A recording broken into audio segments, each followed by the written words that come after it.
officials, they reflect long-standing practice in Westminster-style parliamentary systems.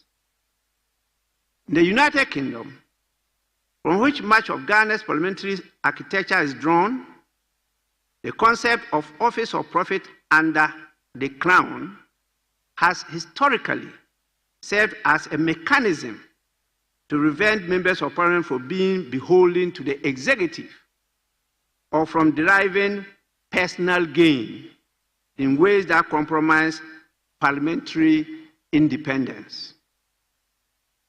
Under UK law, members who accept offices of profit that are not expressly exempted are disqualified from sitting in the House of Commons.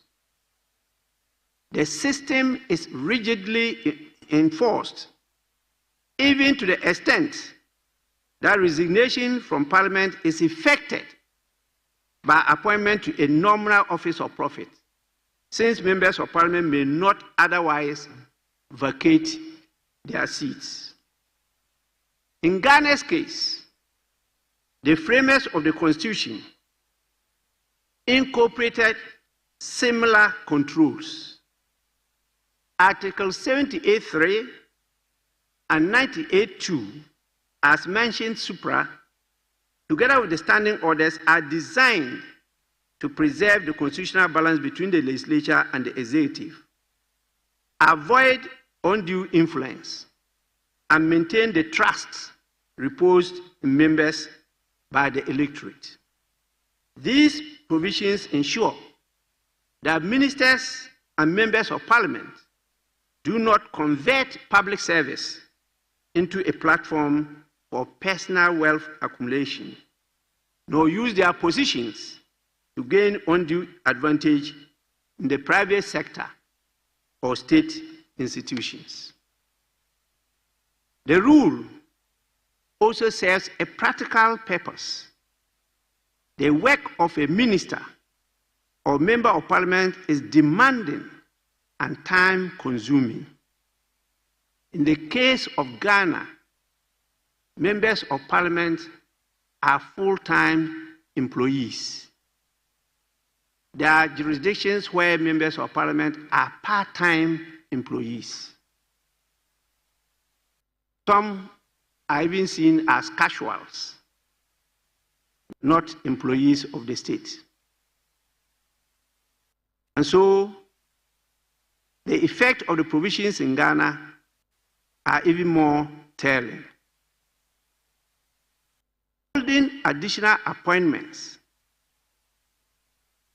especially those with financial or executive obligations, raises legitimate concerns about whether such individuals can adequately perform their primary duties. Where these duties are accepted without scrutiny or oversight, there is the additional risk that state boards, corporate entities, or regulatory agencies become politicized and accountability mechanisms are compromised or weakened, or both. In requiring prior approval, the Constitution ensures that such concerns are considered openly and resolved objectively through a transparent process anchored in parliamentary oversight. The prohibition against holding an office of profit or emolument applies broadly.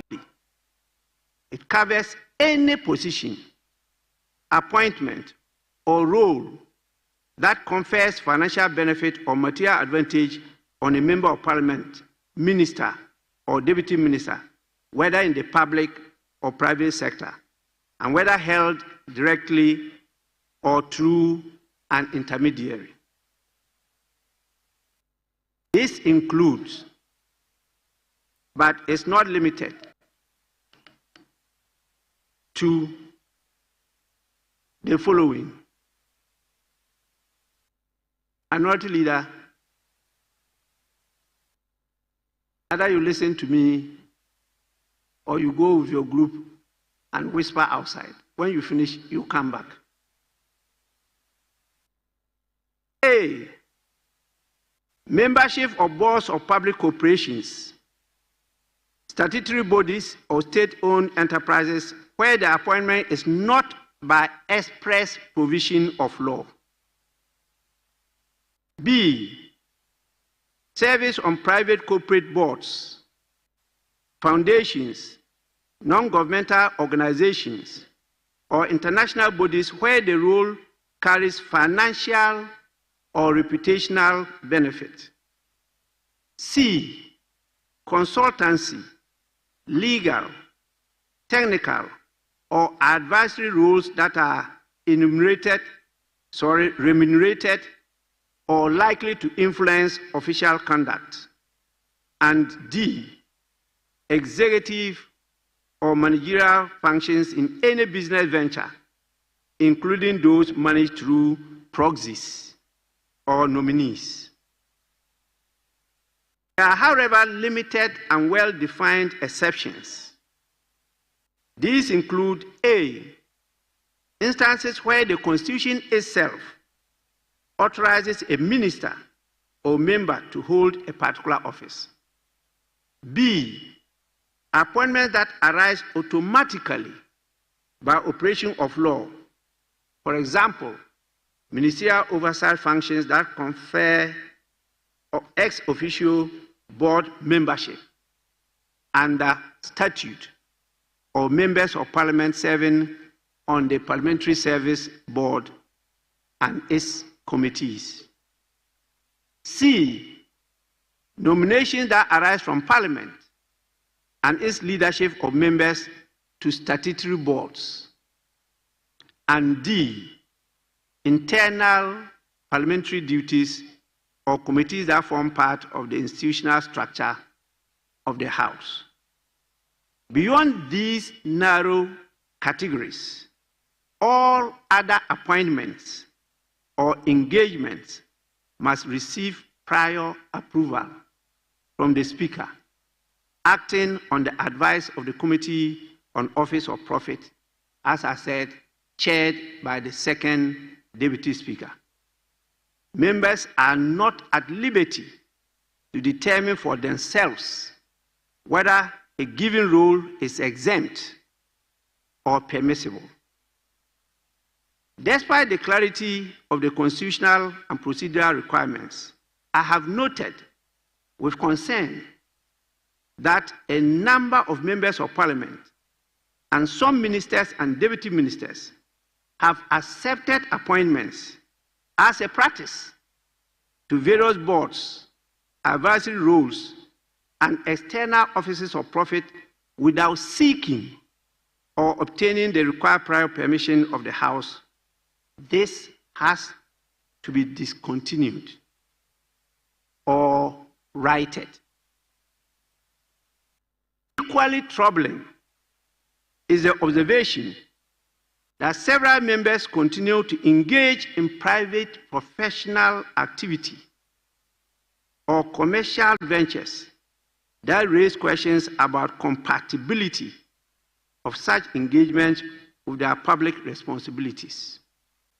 These developments point to a worrying disregard of the Constitution and the standing orders of the House.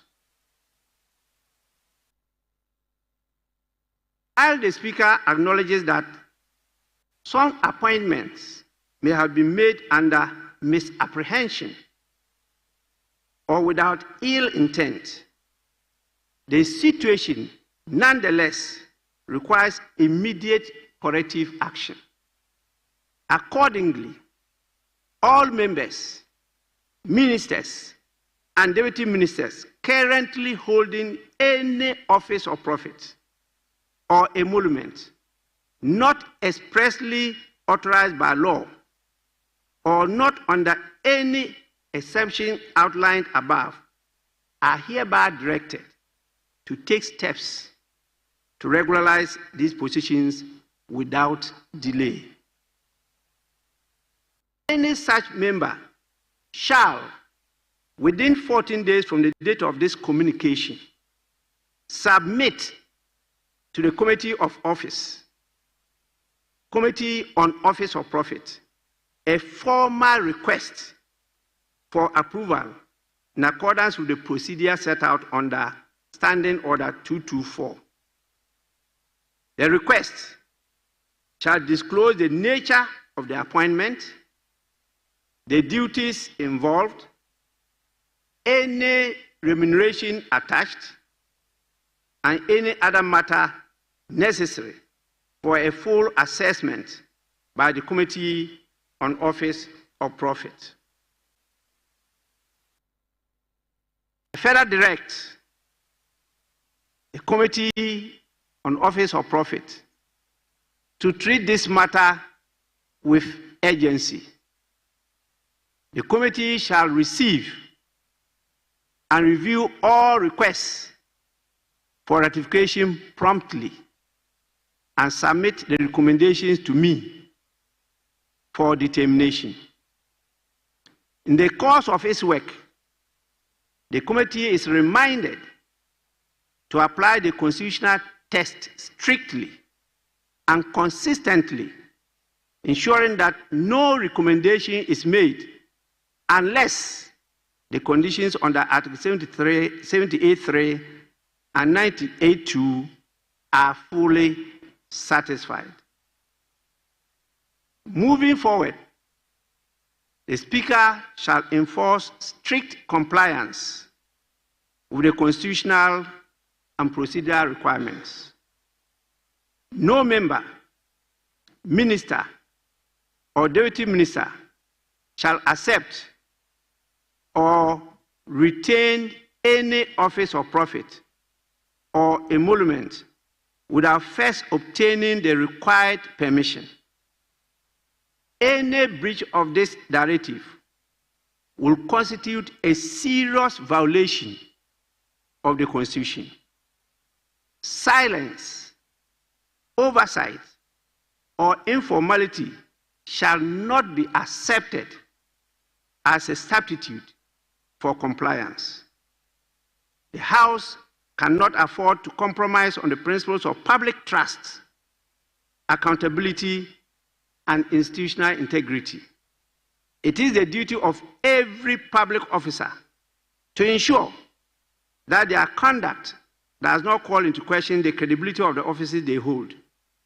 The Speaker calls on all members to lead by example and to adhere strictly to the standards expected of them under the Constitution and the standing orders of Parliament.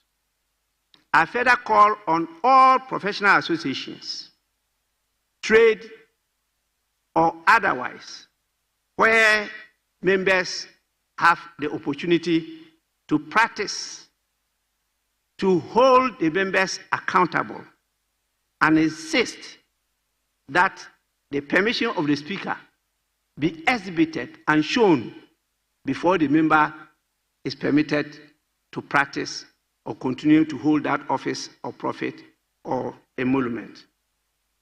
Honorable members, this directive takes immediate effect.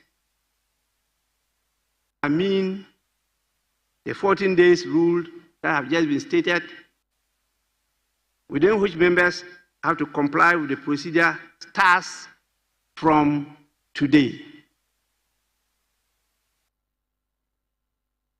14 days from today.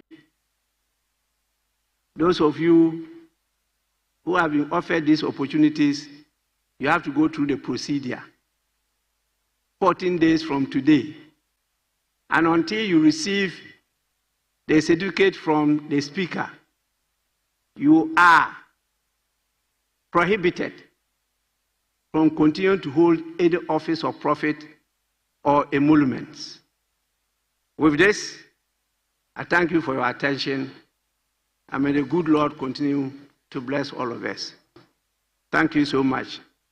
I will give permission for your leaders to make comments on this. as I said, is a statement from the Speaker. If you so wish, you are not compelled. And so I'll start with the Minority Leader.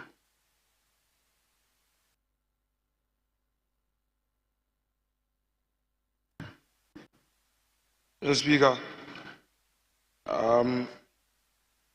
thank you for the opportunity to make some comments on the statement you've just made. Mr. Speaker, I believe that the essence of this statement from you is to sanitize the whole process of members having to engage in some other activity. Mr. Speaker, whereas I am clear on my mind regarding members holding office of profit, a requirement for the committee chaired by the second deputy speaker to provide some exemption to enable the member practice his or her profession. I'm clear on my mind on that one. Regarding a deputy minister or a minister of state or a member of parliament sitting on a public board, that in all humility, I think I may have some disagreement with Right Honorable Speaker. But Mr. Speaker, these are views you've expressed. And I also hold the view that to the extent that you have made reference to the Constitution, perhaps, as you said, we all express views on the Constitution. Perhaps we may have to test the law on this particular matter. Because my reading of the Constitution and our standing orders, it appears that the intendment is aimed at looking at those other activities that are undertaken by members outside of this house, but for profit. So I'm a lawyer, I go to court, and it is expected that I have to exhibit that warrant or that certificate which exempts me. But if I'm a member of this house and say I'm appointed as the chair of the premix board, or I'm appointed to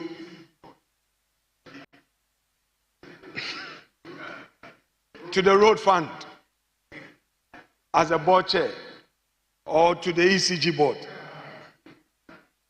Mr. Speaker, my very humble view, and I so humbly express that, and I do so modestly, Mr. Speaker, is that to the extent that that is a public board, it is not for profit, because it is part of that public service that you are delivering.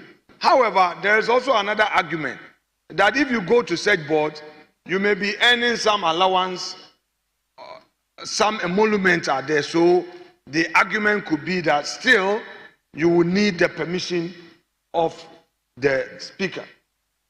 So, Mr. Speaker, as for the argument, they may be very divergent and very diverse, but like I said earlier, the appropriate forum to give a determination to this matter is the Supreme Court. Mr. Speaker, not to bring my own matter here, but I recall somewhere 2015, there was this debate in Winneba where the highways, Ghana Highway Authority official was contesting for the chairmanship of the NDC constituency party.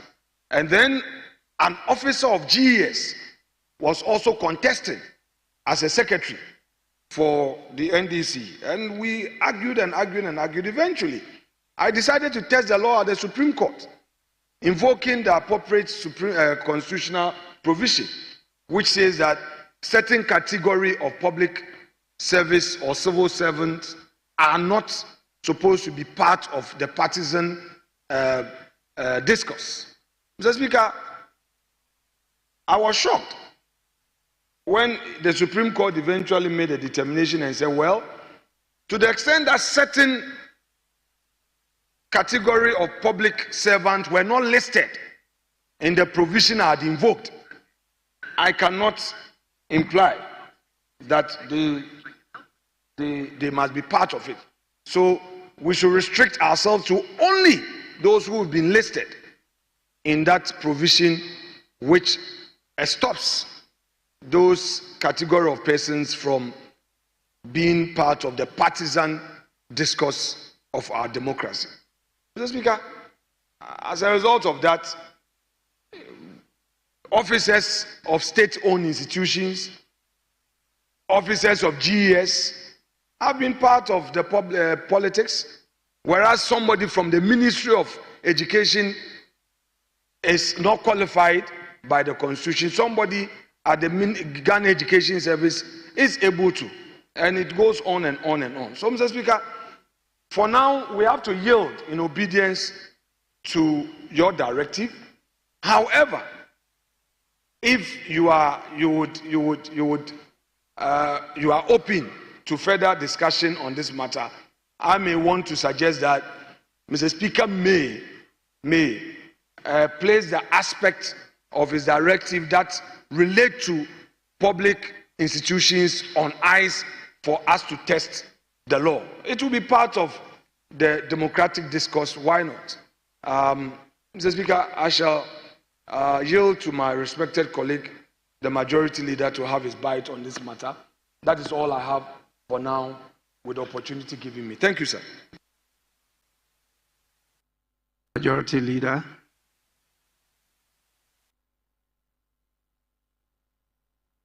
Thank you very much, Right Honorable Speaker.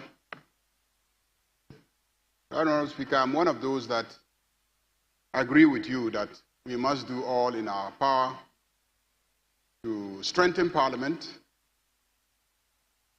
And in doing that, we must ensure that we have parliamentarians that will be independent-minded and will faithfully scrutinize executive action and ensure that the good people of this country get value for money, which is the investments that they make in us as members of Parliament.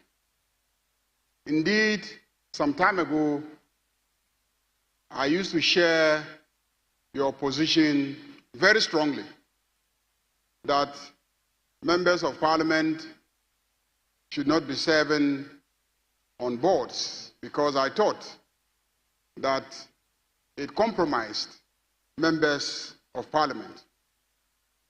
Until somebody drew my attention to the fact that we have ministers who are also members of Parliament.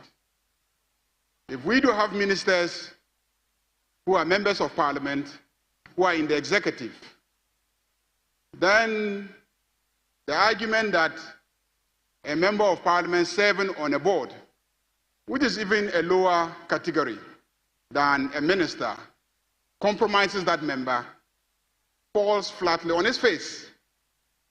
And so, Mr. Speaker, I abandoned that position and yielded to the posture where members of Parliament can be appointed to serve on boards. If members of Parliament can be made ministers of state, if they can be made deputy ministers of state, and when they are ministers of state and deputy ministers of state, they can also statutorily serve as members of boards, or even chair some boards, then it becomes difficult to hold on to a position that other colleague members of Parliament who have not become ministers of state or deputy ministers of state cannot serve in a subsidiary organization of a ministry, which is a board under a ministry or some state-owned enterprise. And so I, honestly, Mr. Speaker, have abandoned my position that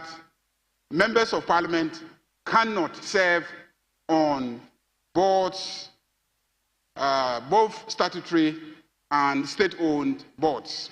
But Mr. Speaker, I think that we must, in doing this, be mindful of not placing people in positions where they will be compromised. Their position as board members, their position as board members or even chairpersons will compromise them and make it impossible for them to exercise scrutiny and oversight. Mr. Speaker, it might be the case that having members on these boards will enhance the boards, will strengthen the boards, will make the boards more efficient, because there are members here who are very capable, very competent, and when they serve on boards can really offer leadership. And this country will be deprived of that leadership if we hold on to a strict position that members should not serve on boards or chair boards. Mr. Speaker, I agree with you that whatever the case, the Constitution is clear and our standing orders are also clear on the requirement to apply to the Office of Profit Committee for you to approve the occupancy of these board chairmanship or board membership positions. So, Speaker, I think members are already applying, and I recall last week some members approached me to urge the chairperson of that committee to start sitting. And I'm told that this morning the committee actually started sitting, and members have started submitting applications to the committee. Mr. Speaker, unfortunately, in the case of membership of boards, it will be difficult for a member to know whether or not he will be on a board and then apply to the committee ahead of time for approval to then go and occupy that board. It is almost impossible to know whether you will be on a board or not. So I think that consistent with what we have done in this House, being ingenious and innovative in enforcing our standing orders, such as we have done when it came to the Subsidiary Legislation Committee, where we consider allies before they are late. Mr. Speaker, pre-laying arrangement that we have in this House, in the case of members who are on boards, we may waive or we may ignore the requirement of prior approval of your committee before they occupy those boards. And like we have done in the case of subsidiary legislation, if the member is appointed by the president, then the member can apply to the committee for the committee to then provide clearance, and then the process will be ratified. So, Mr. Speaker, I do agree with you.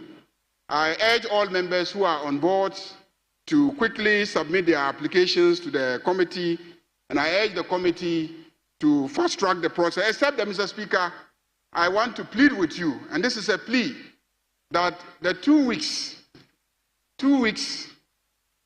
is indeed quite, Mr. Speaker, quite a difficult timeline.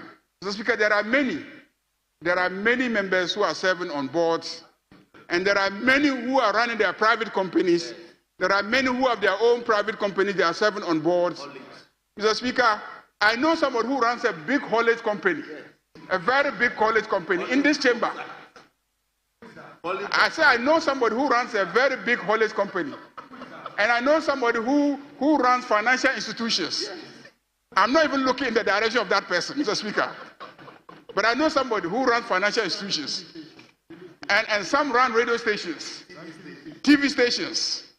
Mr. Speaker, as you would know, the facilities and remuneration of members in relation to their responsibilities places an obligation on members to pursue their private careers even as they sit in this chamber. So almost everybody is either running a private business or is serving on a board or is a minister or some other vocation, Mr. Speaker. And so there are lawyers, there are doctors, they are practicing, there are pharmacists, there are engineers, there are architects. Mr. Speaker, I plead with you to extend the time a bit so that we will all be able to apply, because your committee chairperson will not be able, in my candid opinion, to really deal with all the applications within 2 weeks. So mine is a plea, Mr. Speaker, if you could review the time frame within which members should submit their application. Otherwise, Mr. Speaker, I agree entirely with you that we need to strengthen this House. We need to, as much as possible, remove the opportunities and the temptation for conflict of interest and executive overlap, or, the executive engulfing the entire legislature, and then the legislature losing its capacity to be independent. Thank you very much, Mr. Speaker.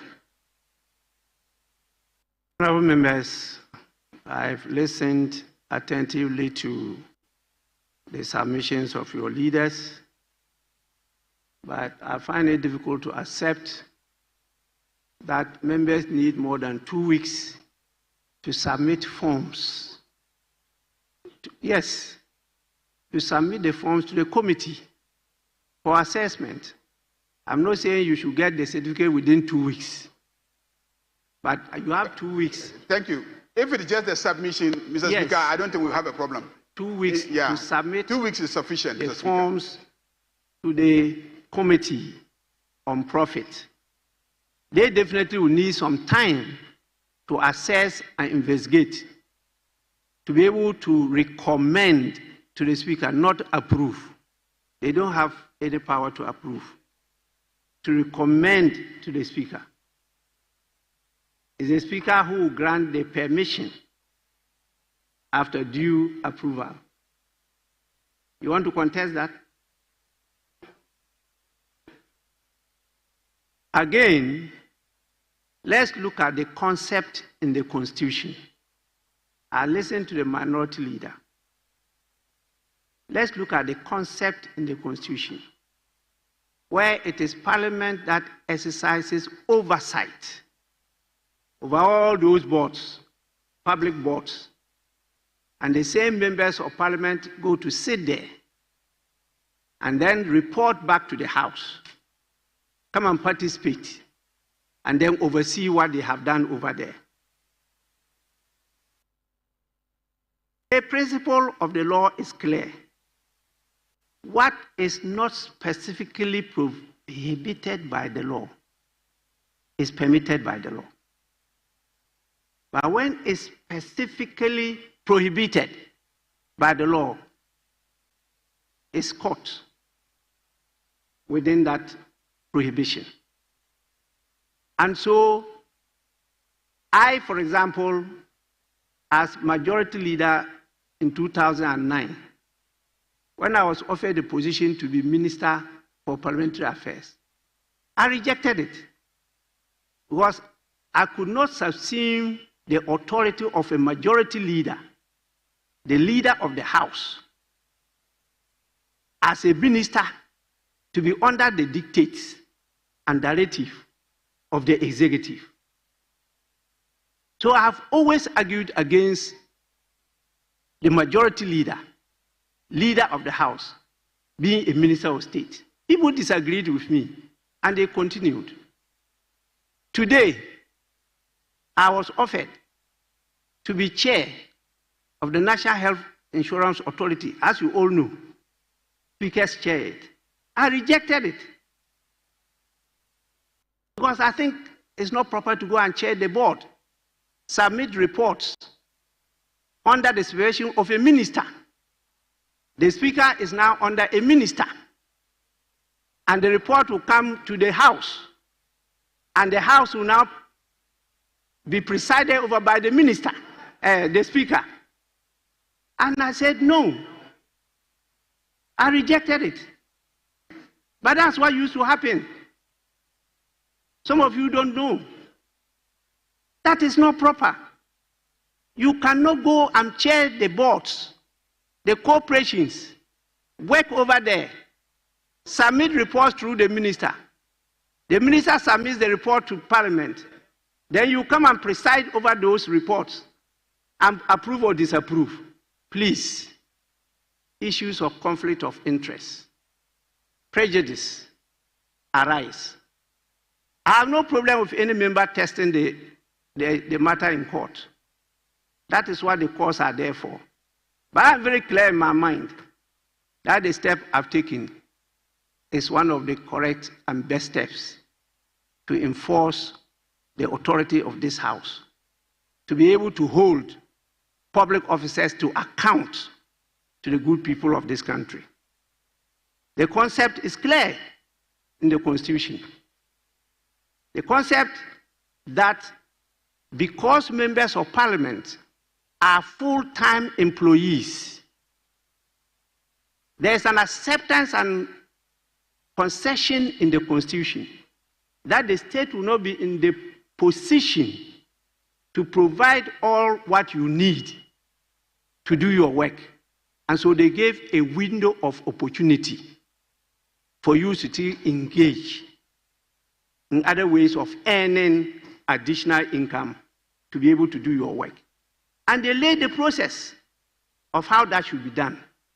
That is all what I'm calling for you to do.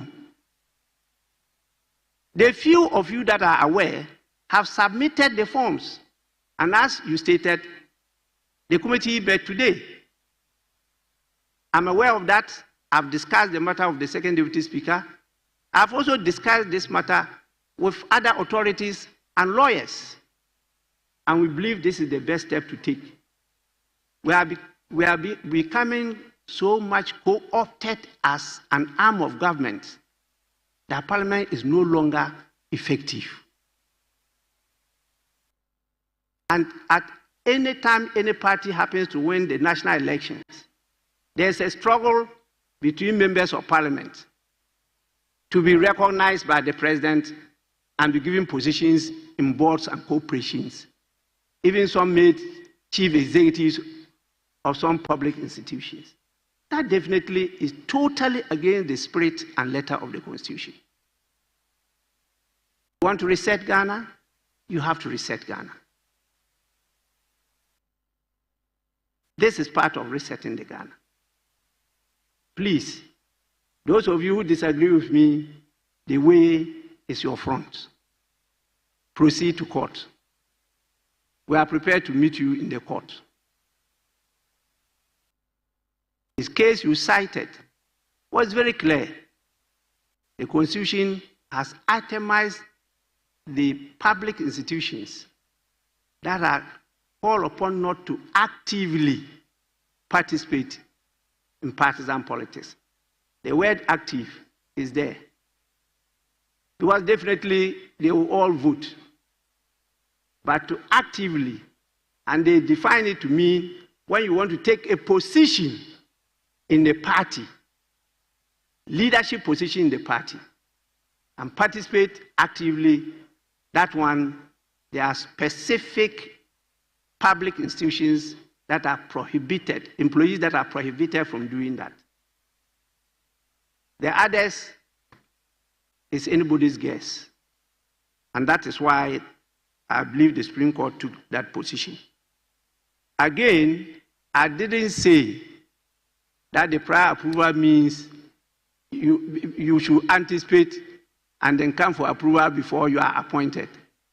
I say after you are appointed, before you take office, make sure you pass through the process. That's all. That is all.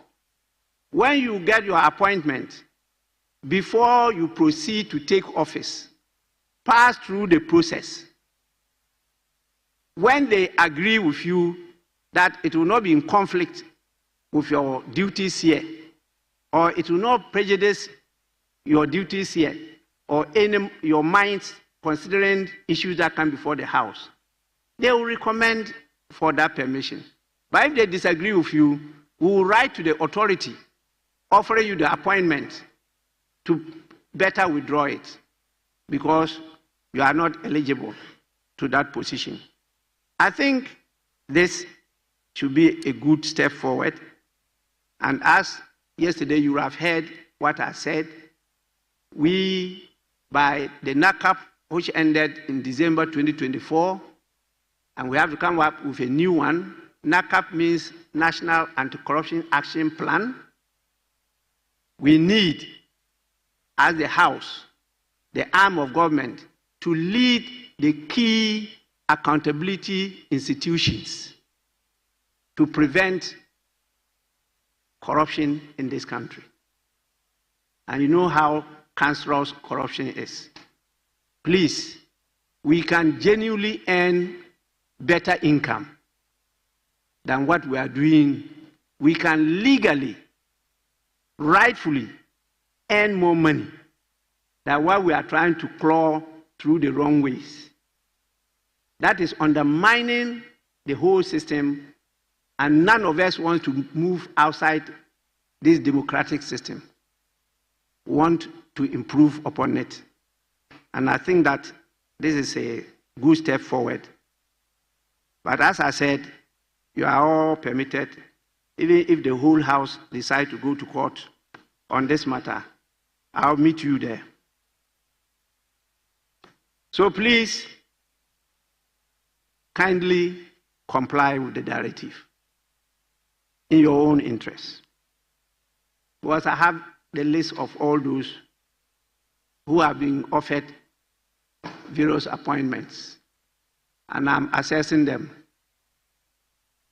If you don't get my permission, you are finished. Majority Leader, is it still on this same matter? Yes, Mr. Speaker.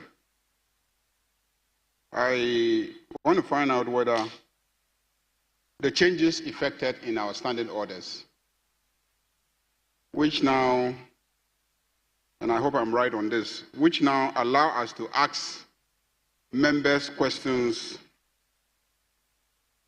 about matters for which they are responsible, addresses some of the accountability issues.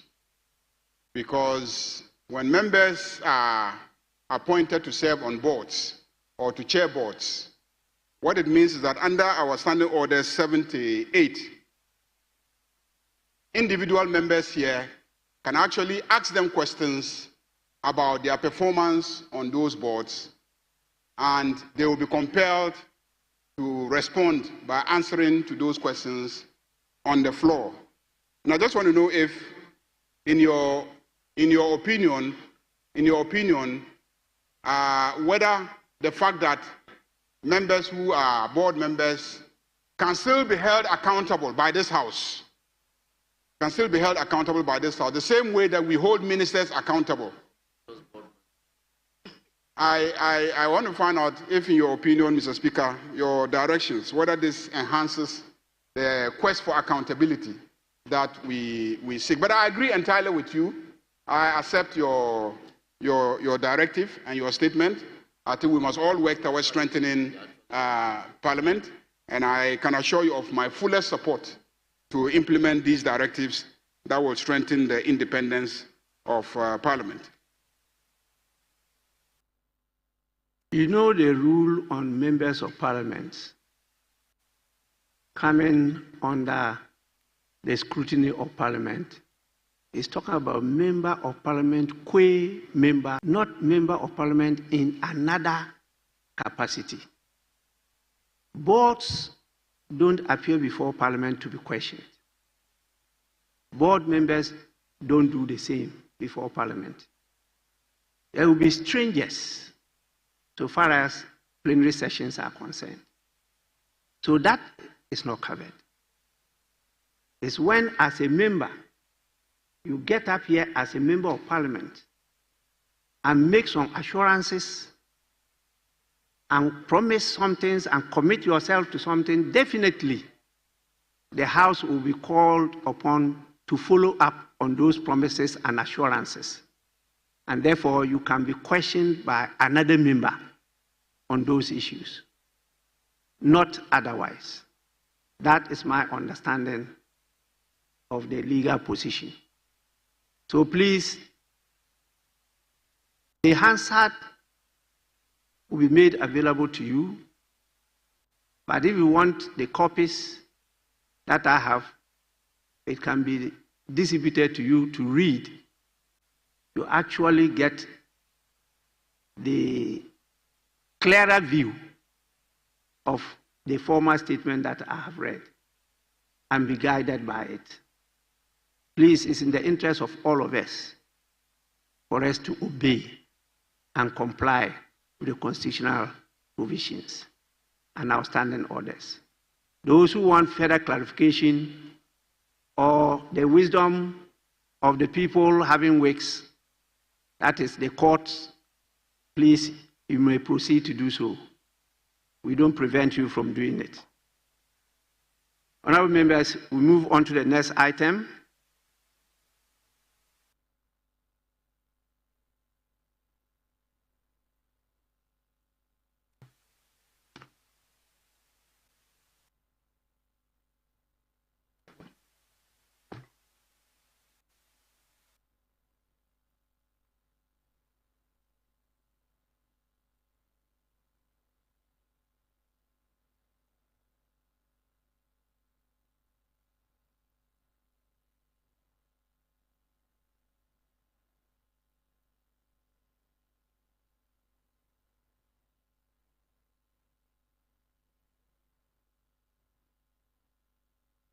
Honorable members, correction of votes and proceedings and official report. We will start with the correction of votes and proceedings of Thursday, 5th June 2025, page 1, page 2, page 3, page 4, page 5, page 6, page 7, page 8, page 9, page 10, page 11, page 12, page 13, page 14, page 15, page 16, page 17. Sorry, page 16. Thank you, Right Honorable Speaker. Speaker, my correction should be on page 14. Page 14. Unfortunately, sorry. permit me to send you back, Speaker. Page 14, item B, the third paragraph. I think there is a repetition which ought to be corrected. The Honorable First Deputy Speaker referred the report to the committee on. So one ought to be deleted. Then item C, there is equally an omission of off. If you permit me, Speaker, by the Honorable Minister for Roads and Highways and Member for Adaklu, Mr. Kwame Gavins Agboja, on behalf of Minister, I think there should be an insertion of off. Then again, Speaker, on same page, item 12, statement, line 2, pursuant to order, there is omission of R, the letter R. Then line 5, I think that instead of the word of, it should be by. If you permit me, Speaker, to read, so that I seek your guidance, Speaker. The Honorable Member for Efutu, Osahini Alexander Kwamina Afenyu Makin, pursuant to Order 93-1, made a statement drawing attention of the House to delays in the release of funds to state institutions and private contractors of the government. I think it should rather be delays. Is correct. Okay, I was thinking the delay. Speaker, okay. Institutions off. Okay. Thank you.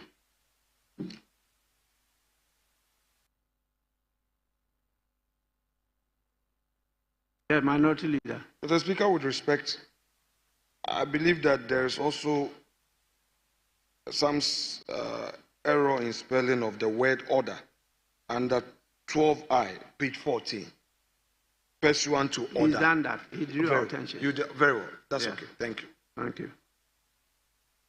Honorable members, we go back to page 16, page 17, page 18,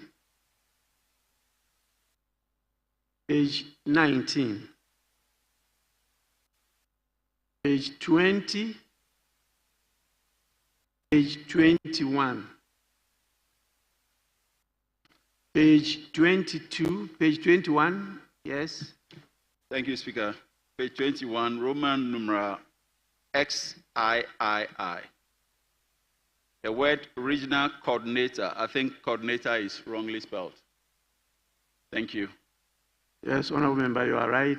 Table office kindly take note. Also take note of the earlier corrections he made in respect of page 15, I think. Please. In respect of page 14.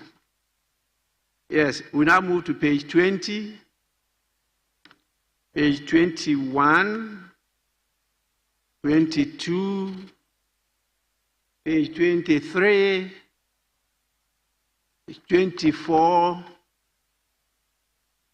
25, page 26, page 27, page 28, page 29. Yes, page 29. The Speaker, with respect, the Rules Minister is here. On his CV and also on the records I know, is governs Kwame Abuja. I noticed under 3I that the governs has been omitted. It's only Kwame Abuja. Mr. Speaker, so if that correction. I got some intervention from the clerk. Mr. Speaker, I don't know your mood this afternoon. I wanted to say something, but I want to be sure of your mood first. But I'm not too sure. Mr. Speaker, we have to be careful about your mood before we say anything. But with this broad smile, I think I may go ahead. Mr. Speaker, Kwame Abuja, look at his posture, the way he's seated. You know, Mr. Speaker, the man, his releases, he has not received them. Then he can't talk. The contractors are on him. He can't pay them. He can't talk. He has even lost weight. He has lost weight. Yes. Mr. Speaker, he still doesn't have his 2025 releases. Minority Leader is part of the correction of proceedings. Mr. Speaker, his name. Mr. Speaker, I am saying so because his own name. Yes. His own name is supposed to be governs Kwame Abuja. He's seated right here. And Mr. Speaker, the man is thinking, but it's okay. I've corrected it for him. He's my friend. Yes, Honorable Minister. Mr. Speaker, my first name is Kwame. My middle name is Governs. So there's nothing wrong. I am popularly called Kwame Abuja. So there's nothing wrong with it.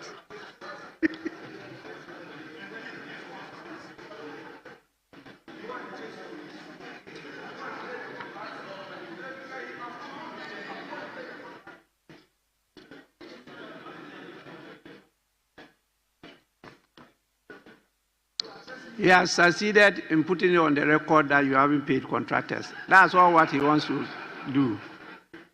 So we may go to I said you have succeeded in doing so. So we can move now to page 30. Page 31. Page 32. Sorry, page 31. Thank you, Mr. Speaker. Thank you very much. Page 31, XVI.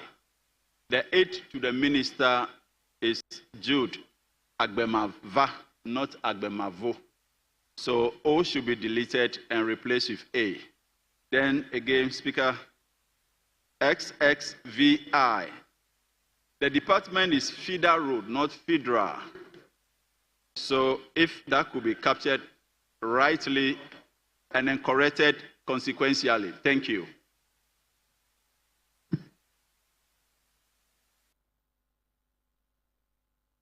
Yes, Honorable Member, you are correct with the feeder. The other one I don't know, so the class will cross-check to get the correct spelling of the name Agbemava. Please, table office kindly take note. Yes, Minority Leader. Mr. Speaker, I seek your guidance on XVI and XVII at page 31. Mr. Speaker, XVI reads Mr. Jude Agbemavo, aid to the minister, Ministry of Roads and Highways. XVII, Mr. Salifo Abdul Rahid, personal assistant to minister, Ministry of Roads and Highways. Mr. Speaker. What's the issue? Yeah, Mr. Speaker, that's why I'm seeking your guidance. There we have aid to the minister and then personal assistant. I thought there was some mistake since the minister is here. Well, these are not strange to me. The time you were in office, the same renditions were all over the place. So what is wrong with that? Well, Mr. Speaker, because of the lean government situation. Because of the reset. Yes. Okay. Mr. Speaker, because of the lean government, they said few appointees. But even the minister alone is now having an aide and a personal assistant. That's why I just wanted clarification. I can assure you the Speaker is counting the numbers. And Very the Speaker will lead you to hold them accountable when the numbers go beyond your numbers or even at par with Mr. Speaker. It will not be. Mr. Speaker. It will not be Mr. a lean. Mr. Speaker. It will not be a Mr. lean Speaker, government. you want I to will lead you. Mr. Don't Speaker. worry. Mr. Speaker. You want Mr. to. Speaker is very Mr. fair. Speaker, you want to start a debate. Mr. Speaker is very impartial. Mr. Speaker, you want to start a debate. Leave this for us. Mr. Speaker, if you say it goes beyond our numbers, they are in government. They say reset.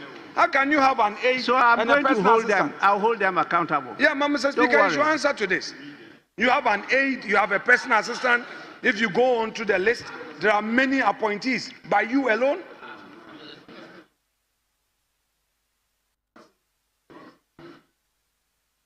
Yes, Majority Leader. Mr. Speaker, I think it is important to make sure that the records are properly captured. Mr. Speaker, a minister is invited to a committee sitting. He is often accompanied by staff of the ministry. Staff of the ministry. Staff of the ministry. Now, if a staff of the ministry at the committee sitting introduces himself as an aide to the ministry and the committee chairperson captures it, it is not the same as the past practice where special assistants and aides and deputy special assistants were appointed as presidential staffers and posted to ministries to serve as special aides to ministers. Mr. Speaker, this is not the case. In this case, a staff of the ministry accompanied the minister to a committee meeting, and the minister doesn't know the person as a special aide, and I can testify to that, and the minister is sitting here, So I don't want it to be misrepresented that this government that has committed to being lean is appointing presidential staffers and sending them to ministers as special aides. So,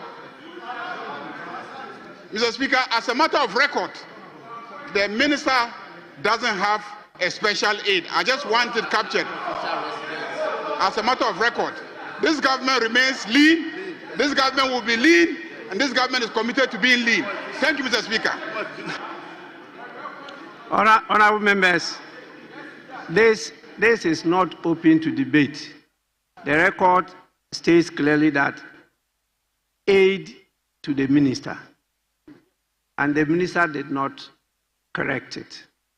And so he's just drawing attention to it.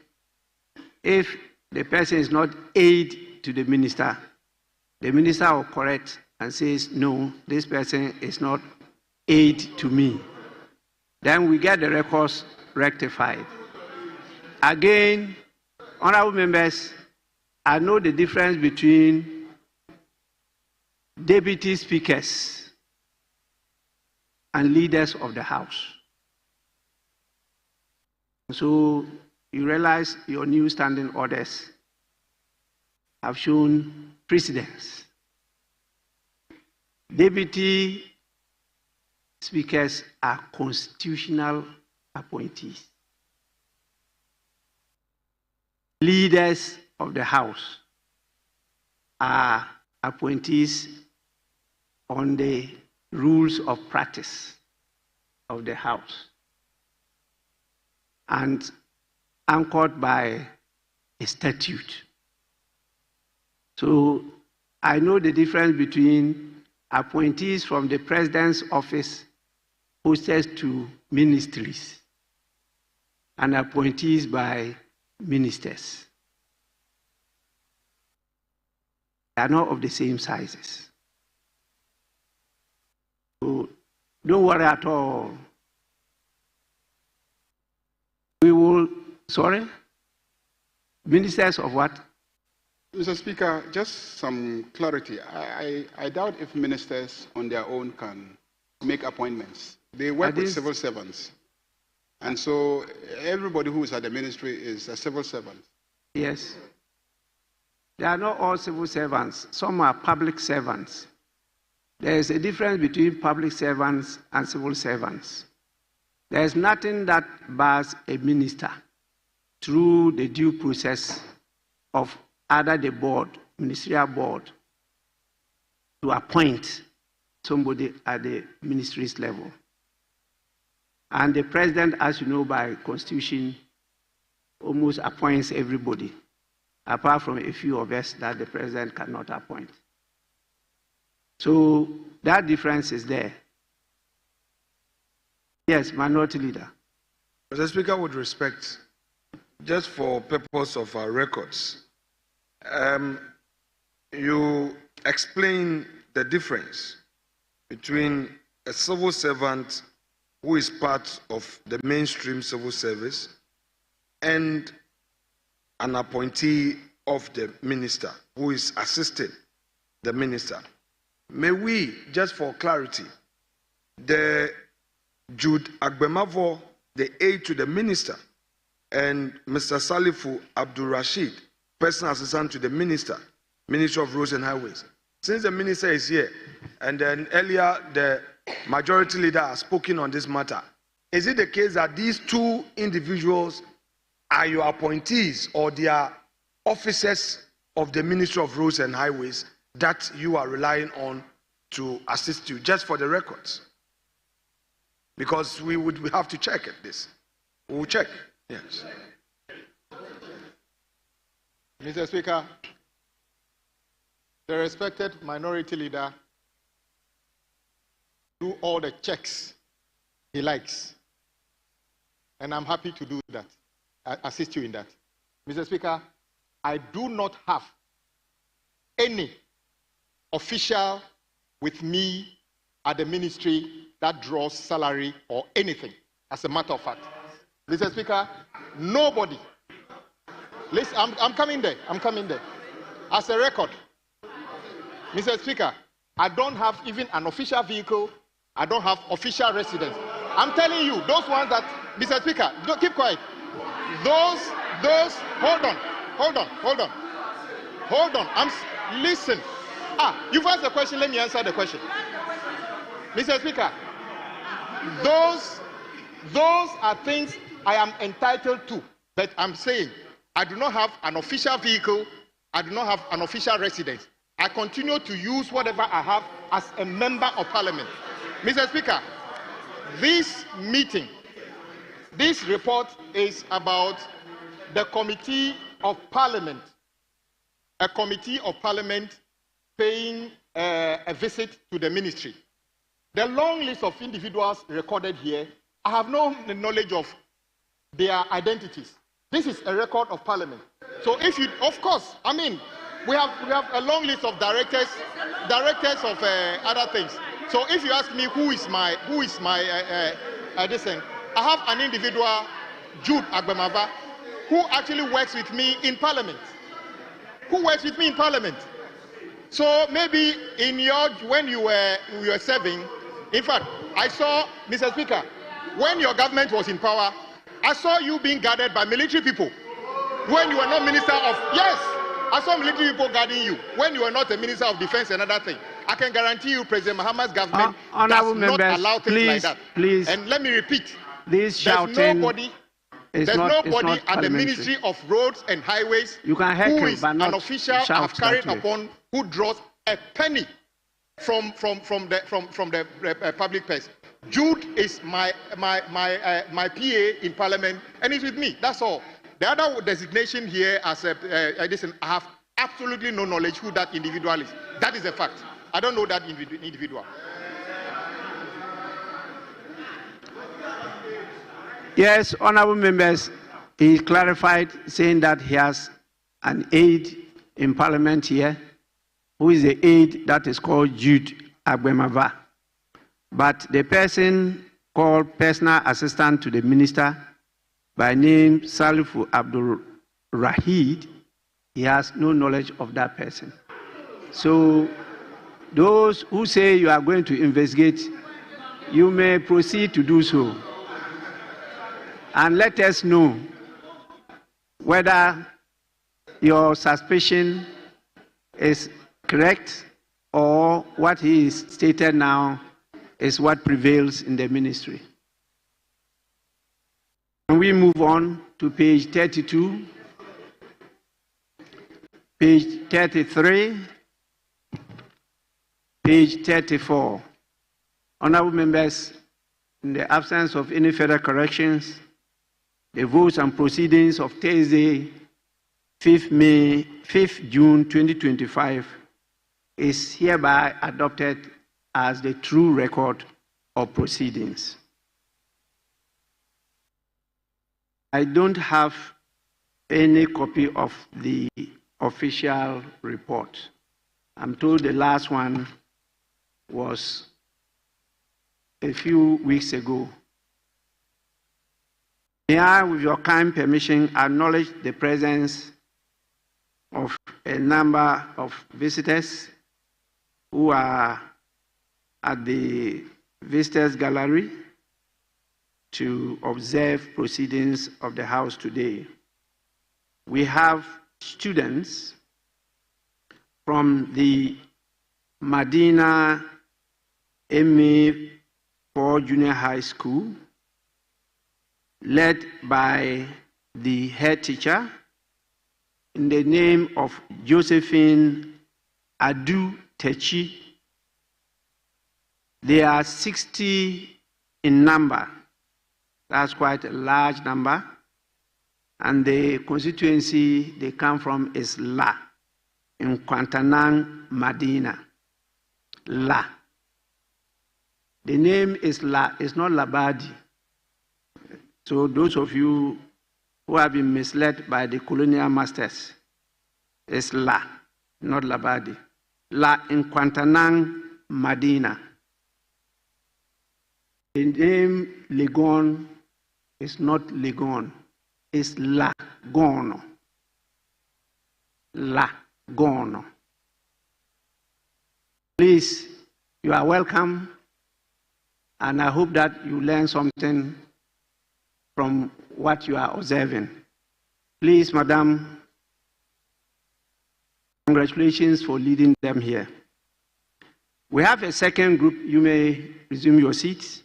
We have a second group from St. Francis Senior High Technical School, led by the Assistant Headmaster, Domestic, by name Mr. David Jasper Boateng.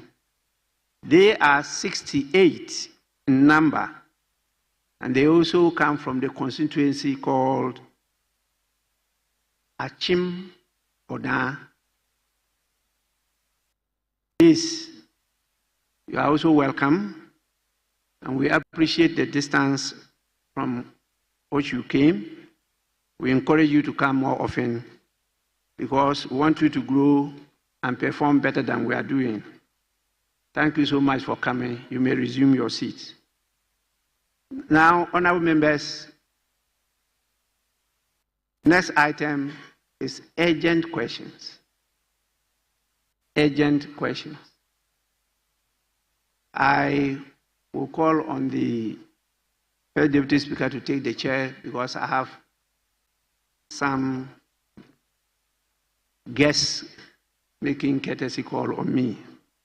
So we can start with the urgent questions. And I want to start from 7A. 7A.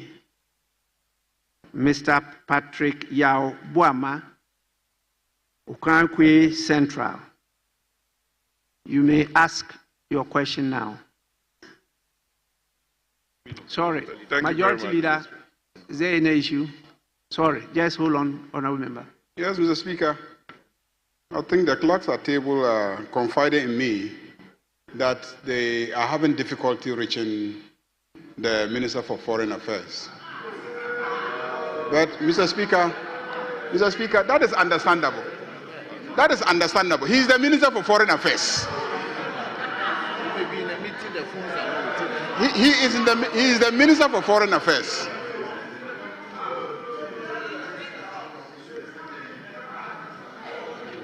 He is the Minister for Foreign Affairs.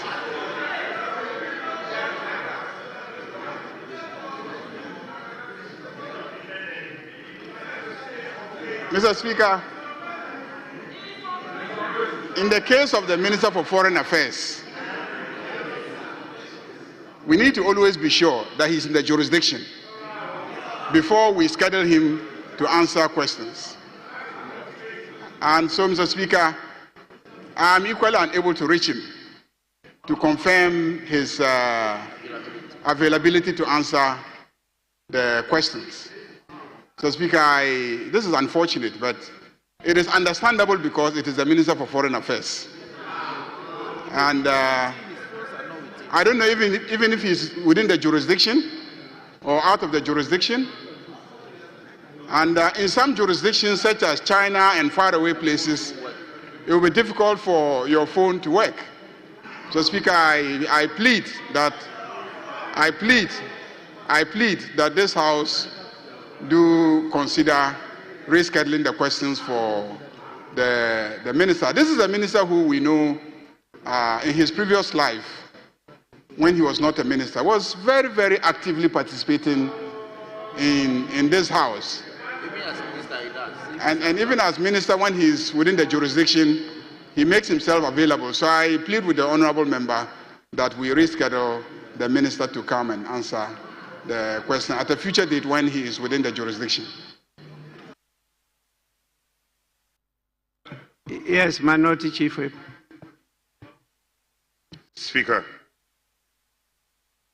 Majority Leader's call for us to reschedule the questions advertised in the name of the Foreign Minister as urgent question.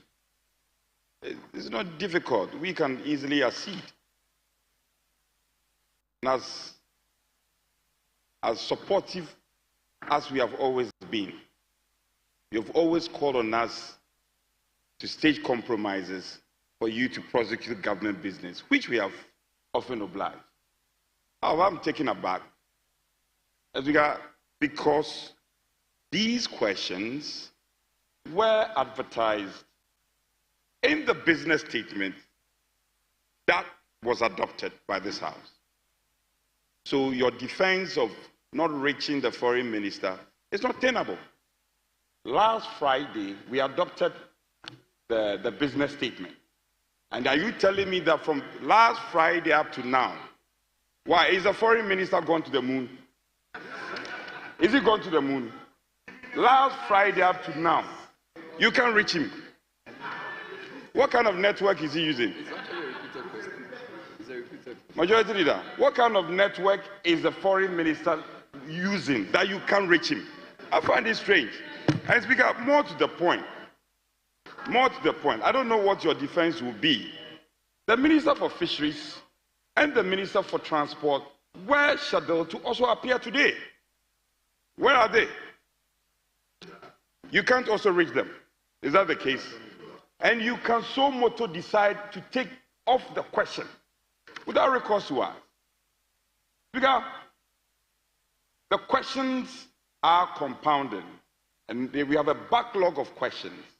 And your request, we can accede to your request. But what is going to happen to the backlog of questions? This will go and add on to the backlog.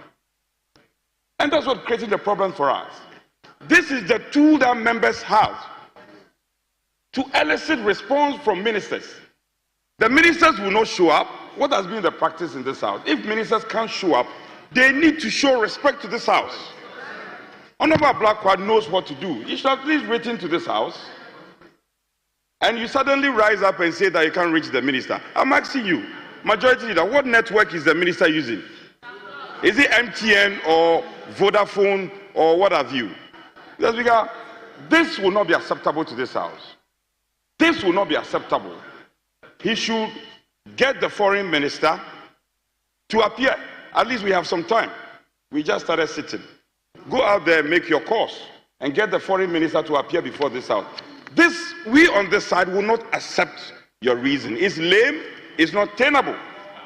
Besides the point, the transport minister is equally not here. The minister for fisheries is not here. Maybe a Blackwell we can understand, but the ministers who have deputies,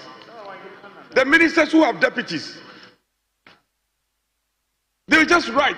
And Speaker, a trend is emerging. Some of the ministers, they just write, and that's it. They're just abusing the process. I don't want to mention names, but I see senior people here. The road minister is always here. The road minister is always, even though my road is not done, he's always here. Why are the other ministers not taking the cue from the road minister? I don't know what colleagues think, but Speaker, this is not tenable. And the majority leader should tell us something better. You can't reach him on phone. The clerks at table also can't reach him. The foreign minister will not write to us. Has he written? Chief Whip, we have to empower you. They have to report through you. When we were here, that was what we were doing. Take a cue from us. The ministers must report to the Chief Whip, and the Chief Whip will report to the leader of the government business. They won't tell you anything. You are the majority Chief Whip. The ministers should route their difficulties through you, and then you will run with us. You are not even aware. Chief Whip, you are not aware. Speaker, so this is not right. You cannot take this House for granted. You can't take this House for granted. Find the foreign minister. Get him now. We need a Blackwell in the House right now. Get him.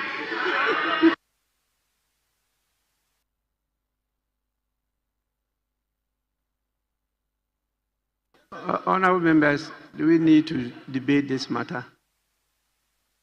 Mr. Speaker, Minister for Roads, yes. Yes, on record, our colleague, Honourable Blackwell, is one of the very diligent members of this House.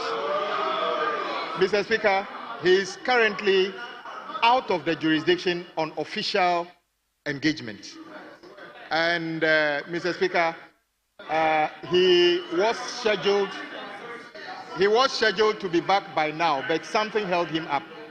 So I am sure he will do the needful and make himself available as soon as he gets back to the country. So, Mr. Speaker, he did not basically ignore the call from members. Honorable Ablakwa will be here when he returns to respond to the questions of colleagues. So, just to put on record, he did not basically just ignore his return was delayed for reasons beyond his control. Mr. Speaker, thank you for the opportunity. Honorable members, I'm actually not persuaded by your submissions because the honorable member, who is now additionally the Minister for Foreign Affairs, is aware of the rules of the House. And when there are even emergent situations, it's very clear in his mind the procedure to follow. The other ministers are not here because they have already indicated through the correct process to the clerk and my good self that for good reason they will not be able to appear before the House today to answer the questions. And so I called on the clerk to take off the questions for today and to reschedule them in discussion with the business committee and the ministers concerned. But with regard to the Honorable Minister for Foreign Affairs, you can see the struggle the majority leader made in trying to put in some defense, which was very feeble. That is why he couldn't even say what the Minister for Roads and Highways have said. So we will not take that. It's important that this House be respected, and that is why in our rules, I can issue a summons for any person to be brought before the House by order. Failure to appear before the House, I can issue a warrant of arrest. And they are there in the standing orders. Our people may not know that we have these powers. And is there warrant of arrest is in compliance with Standing Order 134. Members, you may read it.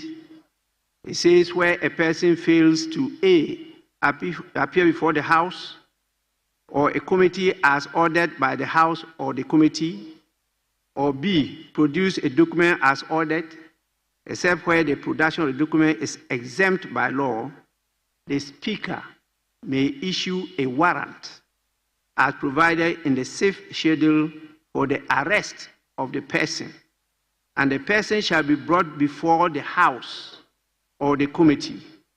And 2, the warrant shall be executed by a police officer not below the rank of Assistant Superintendent of Police.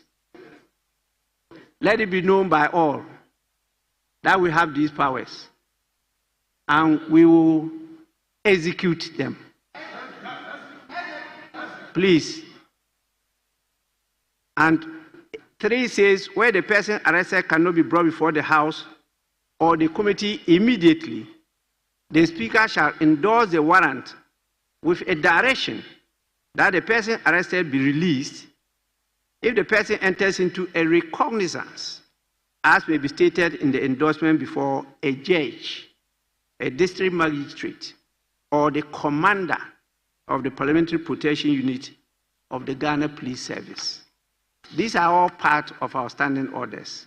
It's important we make this known to the public and particularly to our colleagues in the executive and the judiciary. We can do that. It's only that because we are father or fathers of democracy, sometimes we decide to at least be paternal and treat people with its gloves. But we have the power and authority to do more than that. So please, the minister will have to come and explain to us why he's not be able to show up for today. In his absence, we cannot have the answer. But we all know that the question is so important. And it's not something we can do without. And so I can only plead to the Honorable Member of Parliament for us to, in consultation with the Business Committee, reschedule the question soonest. And if what the Minister for Roads and Highways has stated is true, then the Minister for Foreign Affairs will be in the jurisdiction by today or latest tomorrow. Because he said that he should have been in the jurisdiction, but for some inexplicable reasons, he is not here. So it means that either he was on his way or he's just arrived, but he's not be able to move to the house. And so we can reschedule it immediately for him to come to respond to. But let me listen to the member who actually filed the question. Yes, please. Thank you very much, Mr. Speaker. We definitely will comply with your directive, except to say that these questions were filed as far back as March, and it's been rescheduled a couple of times. Mr. Speaker, we all know the very important portfolio that the minister occupies. It's sad to say that to date, we don't have deputies assisting him and some other very important ministries. It's very important. If he had had a deputy minister, the deputy minister could have stepped in to respond to the questions, Mr. Speaker. Secondly, there are issues in Washington that we thought by now he should have been in Parliament to respond to. So we'll comply and respect your directive, Mr. Speaker, and ask that the leaders reschedule him as soon as possible to answer the question. I thank you very much, Mr. Speaker. Yes, honorable members, please, the question will be rescheduled for the minister to come and respond to personally. So Business Committee kindly reschedule the question. Yes, Minister for Roads and Highways. Mr. Speaker, just... First Deputy Speaker, you may proceed now. Just to clarify, my colleague, the Foreign Minister, is still out of the jurisdiction, so we will work with him to confirm his actual time of arrival to guide the rescheduling of the questions. Thank you, Mr. Speaker. Thank you so much. I see the Attorney General and Minister for Justice. The First Deputy Speaker will now take the chair.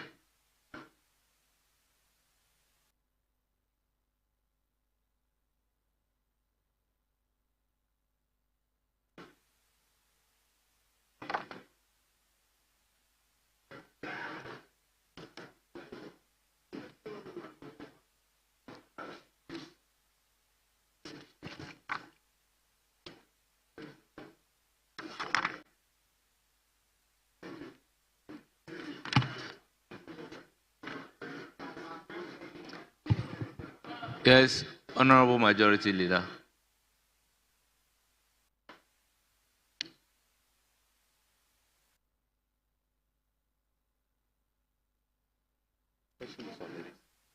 Mr. Speaker, the Minister for Justice is here. So if we can take his three questions numbered 32, 48, and then 120, Mr. Speaker. 32, 48, and then 120. Honorable Minister.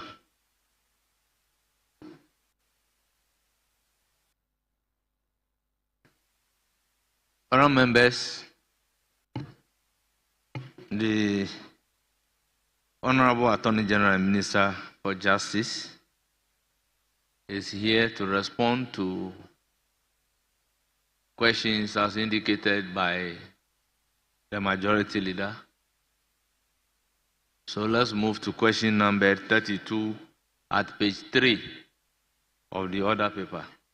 Standing in the name of Dr. Abdul Kabiru Tia Mahama, Member of Parliament for Wale Wale.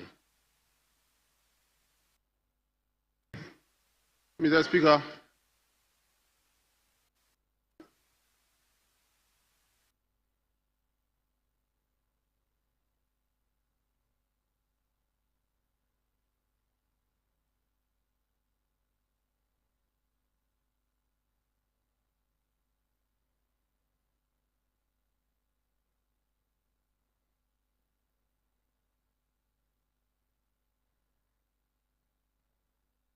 Mr. Speaker, I have the authority from the Honorable Member for Wale Wale, and I want to seek your leave to ask the question on his behalf. Thank you. Are you sure you have the authority? Yes, Mr. Speaker. When was the authority given you? The authority was given to me today. Today? Yes, please. So it means Honorable Member was in the House. Please proceed to ask the question.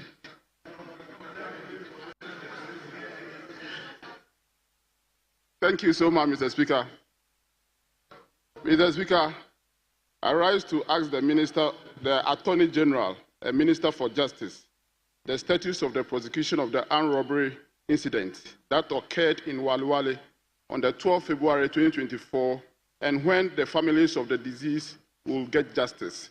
Thank you, Mr. Speaker. Yes, Honorable Minister, you have the floor.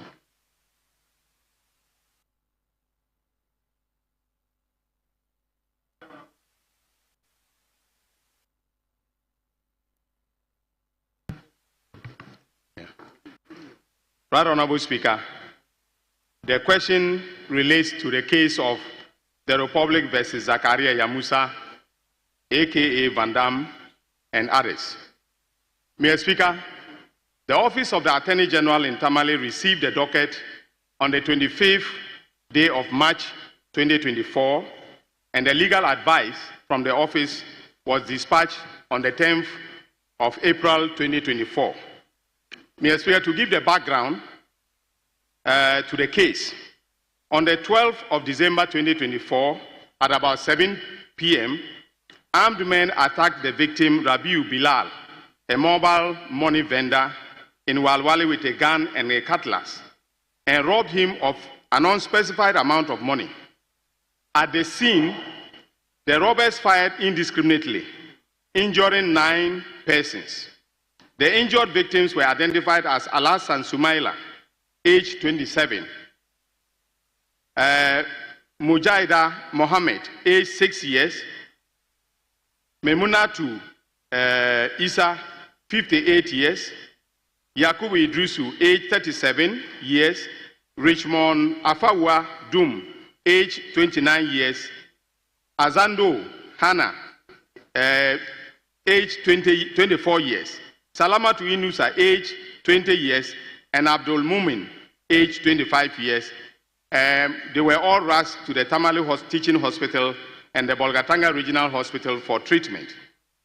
The victims, Rabiu Bilal and Sumaila Al-Hassan, died at the Tamale Teaching Hospital whilst on admission. On 17 February 2024, police investigations led to the arrest of the first and second accused persons while they were escaping to Kumasi on a bus. Upon police interrogations, both persons admitted to robbing Rabiu Bilal, the mobile money vendor, and mentioned third, fourth, and fifth accused persons as their accomplices. However, the third, fourth, and fifth accused persons, when questioned, denied any involvement in the robbery. The autopsy report of the deceased mobile money vendor revealed the cause of death as hemorrhagic shock secondary to polytrauma, whilst the cause of death of the other deceased person, Sumaila Al-Hassan, was stated as septic shock secondary to facial pharyngitis from penetrating abdominal injury and multiple bowel injuries. After a careful study of the docket, the first and third accused persons were charged with conspiracy to commit robbery and robbery, contrary to sections 23(1) and 149 of the Criminal and Other Offences Act 1960, Act 29. In the case of the second, fourth, and fifth accused persons, no cogent evidence was established to prove their involvement in the robbery. Consequently, no charges were proffered against them. The first and second accused persons are in police custody. The accused persons appeared before the district court in Nalirgu for committal proceedings. The first accused person, however, pleaded the defense of alibi, and the magistrate directed the police to conduct further investigations. Upon a careful consideration of the alibi investigation report filed by the police on March 22, 2024, the Tamale office of the Attorney General's Department concluded that the defense of alibi raised by the first accused had no merit. This is because the first accused, in his investigation caution statement, voluntarily admitted to his involvement in the robbery. Hence, his defense of alibi was considered an afterthought. The primary cause of the delay in the prosecution of the case at the Tamale High Court was due to the plea of alibi raised by the first accused and then its related investigations. The matter was scheduled for case management conference on 27 February 2024 before the Tamale Commercial Court. It was previously before the High Court 1, Tamale. However, the case was reassigned to the Tamale Commercial Court 1 when the judge in the High Court was elevated to the Court of Appeal. Mr. Speaker, in terms of the current status of the case, the matter was to be prosecuted in Nalirgu. However, owing to the absence of the resident High Court judge for Nalirgu, the Nalirgu High Court at the time, the prosecution could not commence trial for the whole of 2024. In view of the gravity of the offense, a decision was taken to prosecute the case, the accused persons in Tamale. A charge sheet was filed in Tamale, and the case was assigned to Commercial Court, presided over by Mr. Justice Emmanuel Planche Brew. Unfortunately, the case management conference did not come off on the 27th of February 2025 due to the unavailability of the witnesses to sign their witness statements. Disclosures were filed by the prosecution on the 26th of March 2025, and the case management conference was conducted on 8th May 2025. The prosecution closed its case on the 26th of May 2025 after calling 3 witnesses.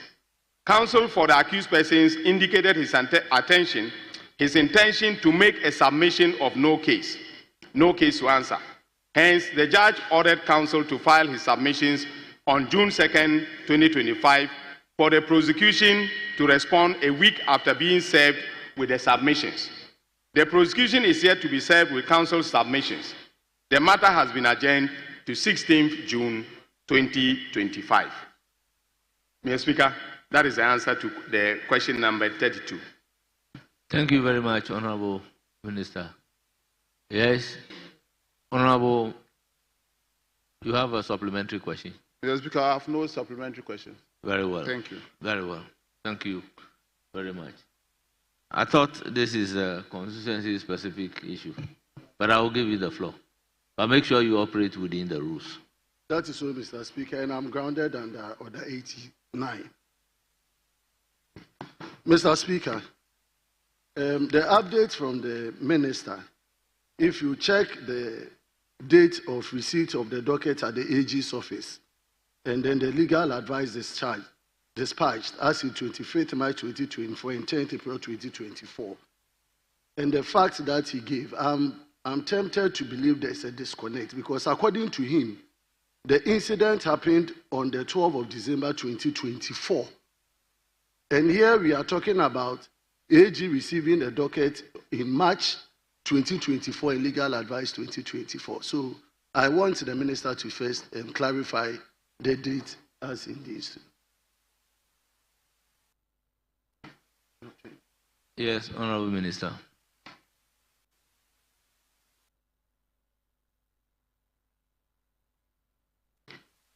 Mr. Speaker, I think the honourable member is right. There's a bit of a mix-up with the dates. I believe that in terms of the incident, it should be December 2023, so that in terms of the docket being received, it will have been March. So I can verify and make sure that that is corrected for the Hansard. Honorable Minister, from the question, said the incident that occurred in Wale Wale on 12 February 2024. I think the date is in the question. So that was where the mix-up occurred. From the question, number 32, the indication was that the incidents occurred in Wale Wale on 12 February 2024. So I think that should be the right date. Thank you very much. Yes? Honourable Member, you don't have my leave to ask the second supplementary question. Mr. Speaker, as I indicated, I come under Order 89. So read the order. Yes. Rule 3. He said any other member may be allowed to ask not more than 2 supplementary questions. What is the meaning of may be allowed? May you hear his interpretation, Mr. Speaker? It's a matter of right. May you hear this. Once you allow me to ask 1, I'm entitled to 2 from the standing order. Yes. That is not the meaning to be ascribed to this order. Mr. Speaker, if I may be guided. Who is supposed to allow you? Is it not the Speaker? The Speaker allowed me. So if they say Speaker may allow you, is it an obligation on the Speaker? Mr. Speaker, may I be allowed to ask a second supplementary question? Honourable members, let's take note. It's at the discretion of the Speaker. This is what the order clearly is saying. So, please, you have the floor. Most grateful, Right Honourable Speaker. Mr. Speaker, I want to find out from the Minister of Justice and Attorney General, from the 4th paragraph, where he indicated that the 2nd, 4th, and 5th accused persons, no cogent evidence were established to prove their involvement in the robbery. Consequently, no charges were preferred against them. I'm wondering why we still have the Republic prosecuting 1st to 5th accused when those 3 people had no cogent evidence against them in the matter.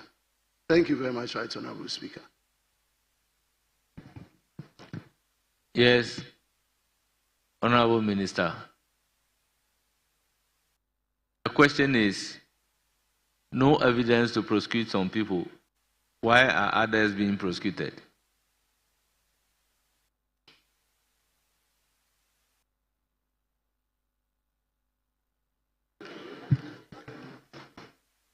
Mr. Speaker, whenever as the prosecution, we come to the conclusion that there is no cogent evidence to prosecute anybody, we drop the charges. That is precisely the point that I am making. That once we have not found cogent evidence in the course of the investigation, we drop the charges. So that's the point that I am making.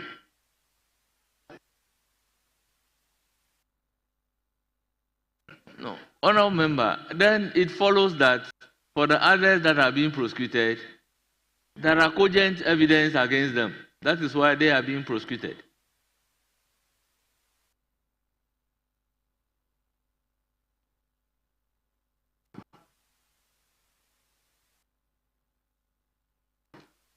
Yes, Honourable Kwame Anyumedo, you have the floor.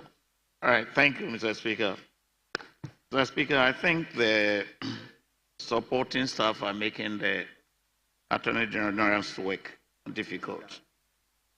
The background that the minister gives, we have the first, second, third, fourth, and fifth accused persons. Once they are accused persons, it means that they have been accused.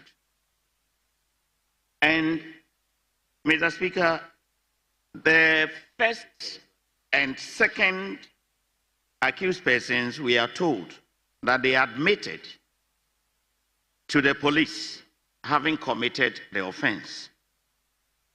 But we have the minister on record saying that the first and third accused persons are prosecuted. We didn't hear what had happened to the second accused person. Why are their names still part of the accused persons? I do not get it. And following from the last person that asked the supplementary question, if you have them as accused persons, then they have been accused. So I do not understand. There isn't. I don't get the coherence here, Honorable Attorney General. So if you have accused them all, did you listen to what the confession statement from the police and use that, or you are not using that? Thank you, Mr. Speaker. Yes, Honorable Minister. Right, Honorable Speaker. The Honorable Kwame Imedu is a very senior legal practitioner in this republic. When a docket is prepared, usually all persons named as suspects are listed. And in fact, sometimes the police will prepare preliminary charges that will be brought to the AG's department. It is when we have evaluated the document and the docket and come to the conclusion that the person should not be charged, that person will be dropped, from the charge sheet. Now, during the committal proceedings, all of them were named as accused persons. But subsequently, upon further interrogation of the docket and investigation, we decided to drop, the persons who were not in respect of whom we could not find cogent evidence. That is the state of affairs now. Thank you, Right Honorable Speaker.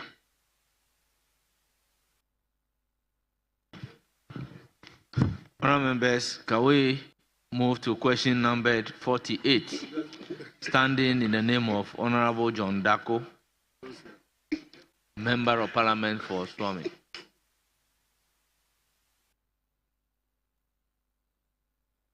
Mr. Speaker, with respect, I rise to ask the Minister for Justice and Attorney General the effort being made, the Minister for Justice and Attorney General to provide the memorandum which formed the basis for the decision to withdraw the charges against Dr. John Pandit Esiama.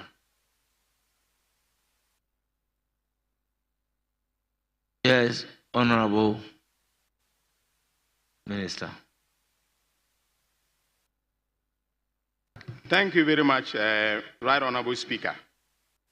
Right Honorable Speaker, after consideration of the request by the member, it is a view of the Attorney General's office that the information requested cannot be provided as the information requested falls under the exempt information under the Right to Information Act 2019, Act 989. Mr. Speaker, Act 989 in its long title indicates that it was passed to provide for the implementation of the constitutional right to information held by a public institution subject to statutory exemptions. Accordingly, it is significant whether the request is made pursuant to Act 989 or not. The Act provides several instances in which requests may be refused if the information requested is exempt. In terms of Section 13(1) of Act 989, It states as follows. Information is exempt from disclosure where the disclosure of the information will reveal A, an opinion or an advice given, or a recommendation, consultation, or deliberation made to a public institution and is likely to undermine the deliberative process the deliberative process in that public institution.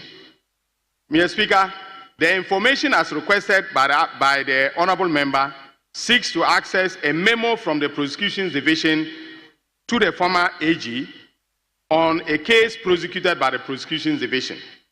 The correspondence referred to constitutes the legal opinion on the case given by the prosecutions division to the former Attorney General. The request would most likely, as is normally done, be for the review and approval of the former Attorney General. That being the case, it amounts to an opinion as stated under Section 13(1) of the Right to Information Act and is thus exempt from disclosure to the honorable member.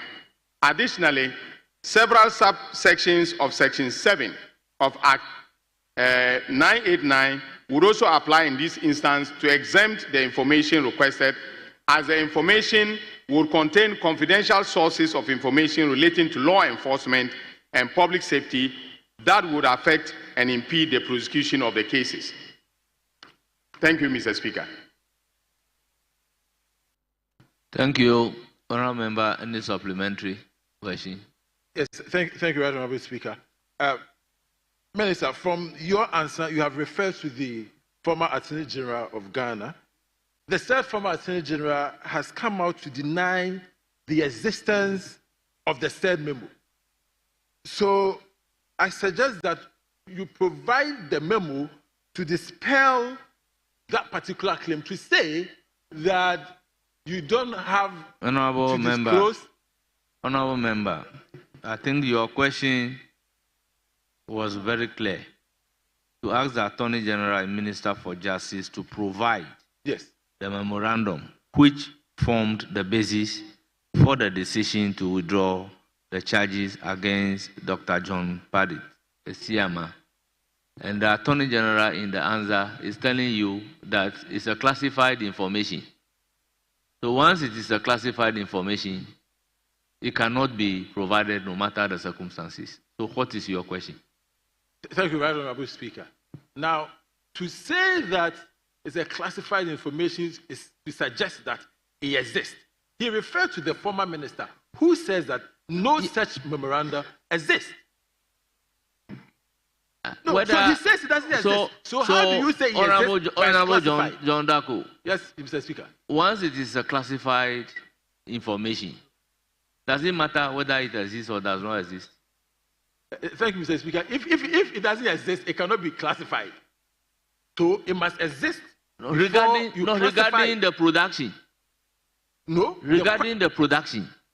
So that's what I'm saying, that the former minister has come out to say that in his time no such memorandum came That is where I have the problem with you. What is the problem, because Mr. Speaker? of the former minister that you are bringing in. The question is directed at this minister to produce a document. And he is telling you that the document you are asking him to produce is a classified information. So, Mr. Speaker, with respect, it means that that document exists. Yeah, but the former minister has come out clearly, severally, to deny the existence of that memorandum. So if it doesn't exist, how do you classify it? Can you produce evidence of the former minister denying? Mr. Speaker, with because respect, for me, the answers that I have listened to and from the question, I haven't seen anything of that nature. So when I look at it in line with Order 89, I have a problem with your question. Mr. Speaker, with respect, if we go to the particular act he is referring to, the Learned Attorney General is referring to, the Act 989, he made reference to 13.1, but in the same act, 13.2, it provides that information which merely contains material that has been publicly mentioned as the basis of a public policy or for formulating a public opinion, or contains only factual or statistical data is not exempt from disclosure. And so, if that document exists, it will not be exempt from disclosure by reason of Section 13. So, you think this is on statistical data? Mr. Speaker, I read a lot. I read A before I came to B. The A says that merely contains question material overruled. that has Do you been have another publicly question? mentioned. Question overruled. Do you have another question? As in the first question is overruled. So Yes. as you ask the second question. Yes.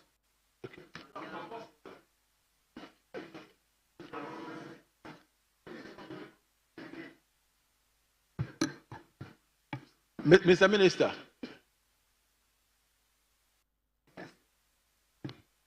the memorandum in question,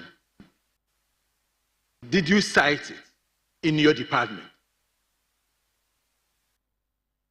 Yes, Honorable Minister. Right, Honorable Speaker. It appears the Honorable Member is choosing, for reasons that I won't blame him for, to believe the former Minister of Justice and Attorney General over myself as the current occupant of that office. In fact, as a matter of internal policy, that document you are referring to, the memorandum, did come to me in the form of an email from the Director of Public Prosecutions. And it was based upon her advice. And that is why we are saying that the document you are asking me to produce today is opinion that was meant to advise the Attorney General to take a decision. And that is statutorily exempt under the Right to Information Act. In any case, Mr. Speaker, a member of Parliament cannot summon a minister to say a minister should produce a document. Basically, what you are asking me to do today is to produce a document. That power is only granted under the Constitution to committees of Parliament and Parliament as a whole. For a member, if you are asking for the production of a document, it will be in relation to the content of the document and not the production of the document per se. And I have explained that that memo came to the former Attorney General and also came to me, based upon which I took the decision that I took. Right Honorable Speaker. Honourable Member, you may also apprise yourself by looking at Article 103. Yes. Yes. Yes. Mr. Minister, I really want to understand, is it your case now then that a member of Parliament cannot ask a minister to provide documents for statement he's made? Is that your case with this House right now? You see, that is why I'm asking you to look at Article 103. It's clear on the issue.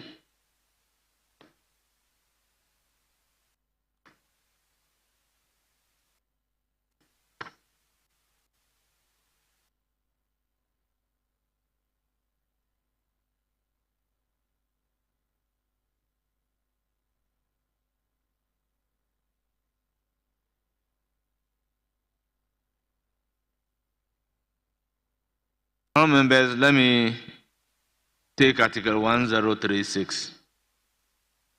A committee appointed under this article shall have the powers, rights, and privileges of High Court or Justice of the High Court at a trial for enforcing the attendance of a witness and examining them on oath, affirmation, or otherwise. B, compelling the production of a document. C, issuing a commission or a request to examine witness abroad. And it's a committee appointed. So, honourable members, I hear some members of Parliament saying, I have a power of the High Court. No, that's not the case. Right Honorable Speaker, I understand, but I'm sure you also agree with me that this House operates with both the Constitution and the standing orders, and the standing orders obviously allow a member of parliament to ask the minister's question. And so this came in the form of a question. And I believe you see, Honorable John Dako, you are getting this out of context. It is not just a question that you are asking, but your question is about production of a document. And the article that we have read doesn't suggest that a member of parliament cannot ask questions. But the right to request for a document to be produced, Constitution has vested it in committees.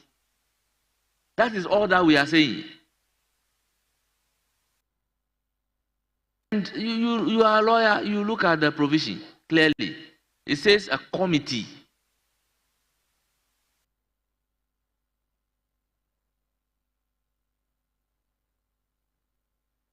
Yeah, Mr. Speaker, thank you very much. And I believe that the minister saw the question as a necessary question. That is why he provided the information. So if his position is that the document exists but he cannot provide that document, then I rest my case. Thank you, Right Honorable Speaker. Thank you. Yes, Honorable Roxanne Nelson. Speaker. Kwame Eche Dafamako. Speaker, John and I go way back. In fact, my roommate in law school. It is not the minister saying he cannot provide. He says the law forbids him. And he has spoken eloquently to the matter. So creating the impression that the minister says the document exists but he cannot provide, that is not the rendition. He says it exists, but I'm forbidden by this House's own enactment. It's exempted. He's quoted it in the... Please, the right to information provides. It's an opinion. So we are lawmakers, and luckily we are also lawyers. So we should be guided. If he wants to use his committee to do this, it's mandated under law. Honourable members, I was instrumental in the passage of the Right to Information Act, so I know that some informations are classified. And the minister in his answer quoted the various provisions that classified the information. Yes, Minority Leader. Mr. Speaker, with respect, if care is not taken, we may be setting a very troubling precedent, all in the name of the law. All in the name of the law. What is the gravamen of the question for which the minister is arguing certain exemptions under the law to suggest that he cannot provide because RTI stops him from providing that information? Mr. Speaker, for the avoidance of doubt, and I would urge patience as we all navigate this matter, because it's not for today. Whatever we're saying now for Hansard may be a reference point tomorrow. And I'm not disturbed at all when Speaker rules for or against. What is the member saying? Listen, to ask the Attorney General and Minister for Justice to provide the memorandum which formed the basis for the decision to withdraw charges against Dr.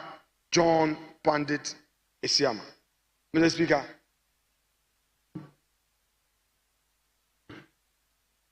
a Minister of State has taken a decision on the basis of an advice.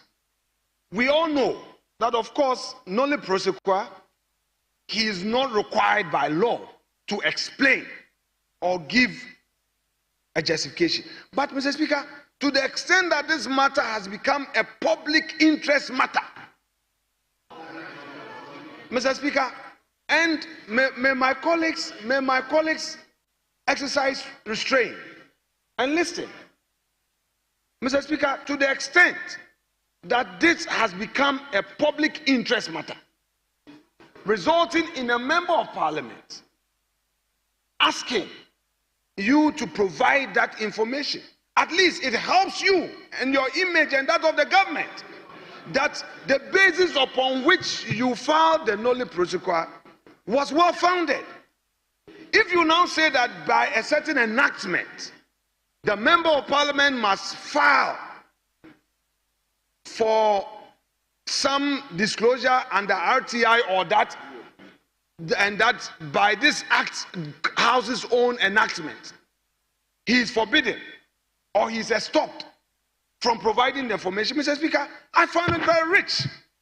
I find it very rich. Honorable That minority, is an unfortunate. Honorable Minority Leader. Mr. Speaker, if I may conclude with respect. But with all due respect, you and I were here and we took part in the passage of the law. That is so. Now, does the law says in classifying the information that based on public interest, the information should be provided? If no, then I believe we should proceed to another question. Mr. Speaker, this exercise is good for all of us. Mr. Speaker, who determines, honorable member for Isikado, you are coming Please from address the chair. Okay, Mr. Speaker, I want my respected junior colleague to know that she shouldn't come to the front bench to be talking across, please. Mr. Speaker, who is determining that this piece of advice, the basis for this decision by the Attorney General, is classified? Is he the one who is saying that it is classified, or the law is saying the law? That when, Mr. Speaker, I need to finish. Mr. Speaker, Mr. Speaker, I have had my time at the bar. Mr. Speaker, I have had my time at the bar, and I'm able to make my argument. I have to be heard, and if you disagree, you rule against me. The interjections are getting out of hand. Mr. Speaker, if the law is saying that any primary document, the subject matter of a final decision making, is classified, the law must expressly say so. Mr. Speaker, if the Attorney General, the first gentleman of the bar, a citizen is facing prosecution, and he comes in to say that no, I'm withdrawing charges, and he says that it is not me, but I have been advised, and it's not me. The Attorney General is not saying that he himself. Attorney General, I'll give you the floor. But he so says that just hold it. the Attorney General is saying that he's been advised, because, Mr. Speaker, the government of the question tells it all. That says that provide the memorandum. Mr. Speaker, the fact that there is a memorandum is a matter of subject public knowledge.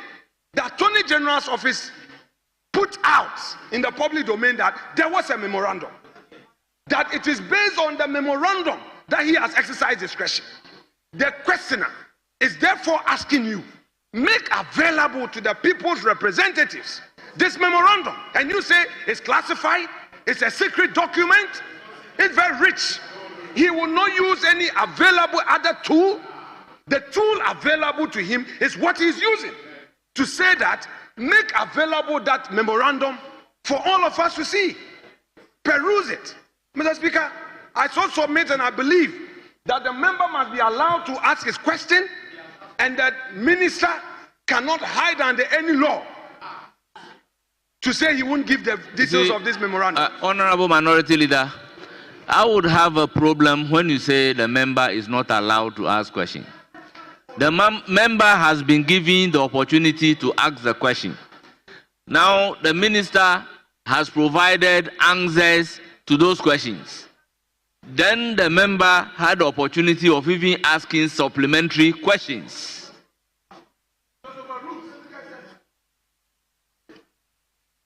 You see, Honorable John Dako, with all due respect, we are not in Makola.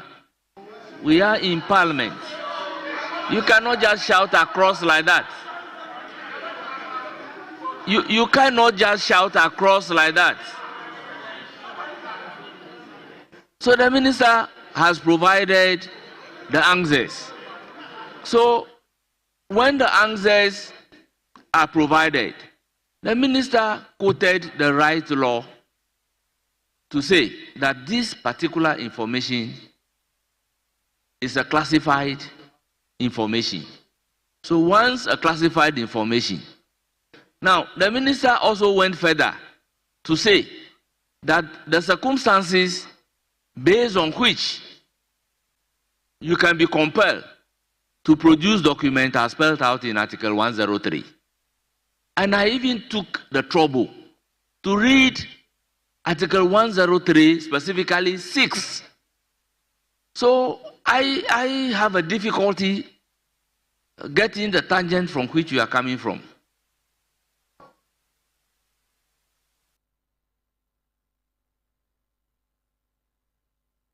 Yes, Whip. Speaker, the minister appropriately referenced the RTI Act. And the minority leader is suggesting that requirement be set aside. He says, he actually says so, that we shouldn't do this within the law. But that cannot be. Because, I remember, that is why I'm asking him that the Speaker, Right to Information Act Speaker, that RT we all actually pass, classifies. does it set out the circumstances of that nature? Speaker, under Section 84, the interpretation section of RTI Act, it defines, Speaker, it defines state secrets as follows: includes information considered confidential by the government, which, if disclosed, will be prejudicial to the security of the state or injurious to the public interest, and it proceeds. Mr. Speaker, in the answer provided by the minister, he referenced that the information as requested by the applicant seeks access to a memo from the prosecutions division to the former AG on a case prosecuted by the prosecutions division.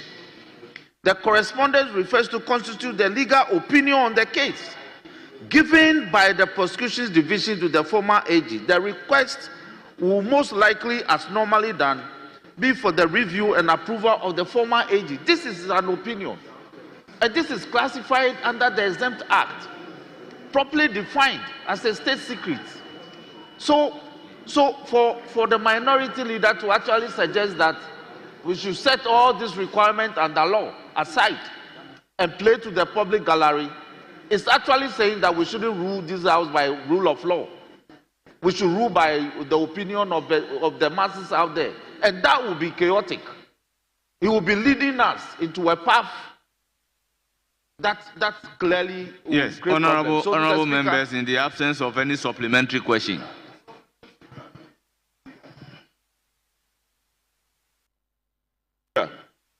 Very respectfully. Yes. Speaker, this is a very important matter. Do you have a supplementary question? Speaker, I have a supplementary question. So please proceed to ask the supplementary question within the meaning of Order 89. Honorable Attorney General, given that the instant request by the Honorable Member of Parliament was not made under the RTI Act, but under the Constitution of the Republic of Ghana, the Constitution gives every Member of Parliament to ask questions under our standing orders. You ask questions in performance of your oversight responsibility. To the extent that the question that came was not under the RTI Act, but in performance of the member's oversight responsibility, do you think that you can exclude it under the RTI Act? Do you think that you can exclude? Do you think that you can exclude it under the RTI Act, especially taking into account the fact that the RTI Act cannot exclude the performance of a legislative duty under the Constitution? Do you think you can do that? So, before giving the floor to the Honorable Minister to explain, Honorable Member Questioner, do you think if an information is classified under the right to information, when you are proceeding not under the right to information, the information should be given out? Thank you very much. Mr. Speaker, you asked me. Very well. Minister, Speaker, you have the floor. I think that the RTI Act is not relevant in the circumstance. First and foremost, Mr. Speaker, the duty we perform on the floor of this House, Mr. Speaker, under Article 93 of the Constitution, and other provisions, Mr. Speaker, that flows there from. Mr. Speaker, are legislative duties. The RTI Act, Mr. Speaker, under Section 1 is clear as to its relevance. Mr. Speaker, when a member of Parliament is performing that and every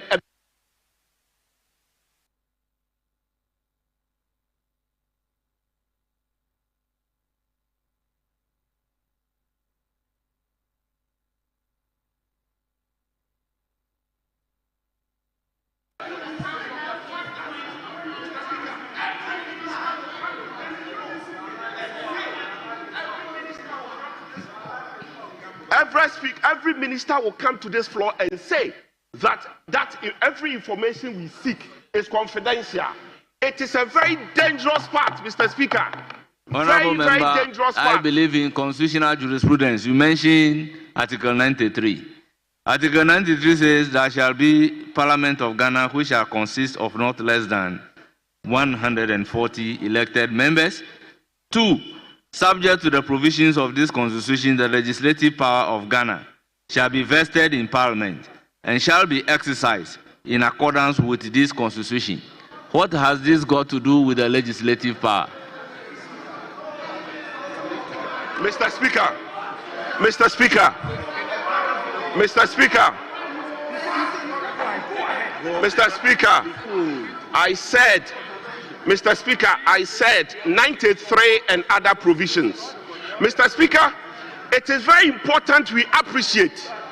Mr. Speaker, it's important we appreciate that in interpreting the Constitution, you interpret it as a whole, not in isolation, with every part giving harmony to each provision.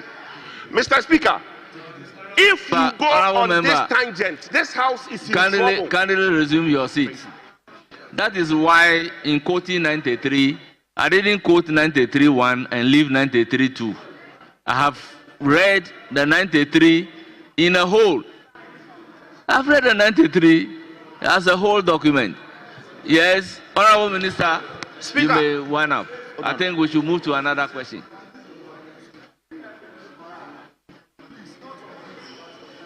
Right Honorable Speaker. Right Honorable Speaker, may the minority leader give me his ear. Right Honorable Speaker, I am supremely surprised that the Honorable Darko, being the lawyer that he is saying that a statute duly enacted by this House for purposes of the implementation of a constitutional provision should be set aside in the interest of so-called performance of legislative duties. In fact, no, this is very important. We enacted the Right to Information Act, and we saw it fit and proper in the implementation of the right to information under Article 21 of the Constitution to say that certain aspects of public information may be exempted from disclosure. And Section 13 of the Act, 13.1, is specific that opinions, expressed in the normal course of the performance of the duties of a ministry, department, or agency of government is exempt from disclosure.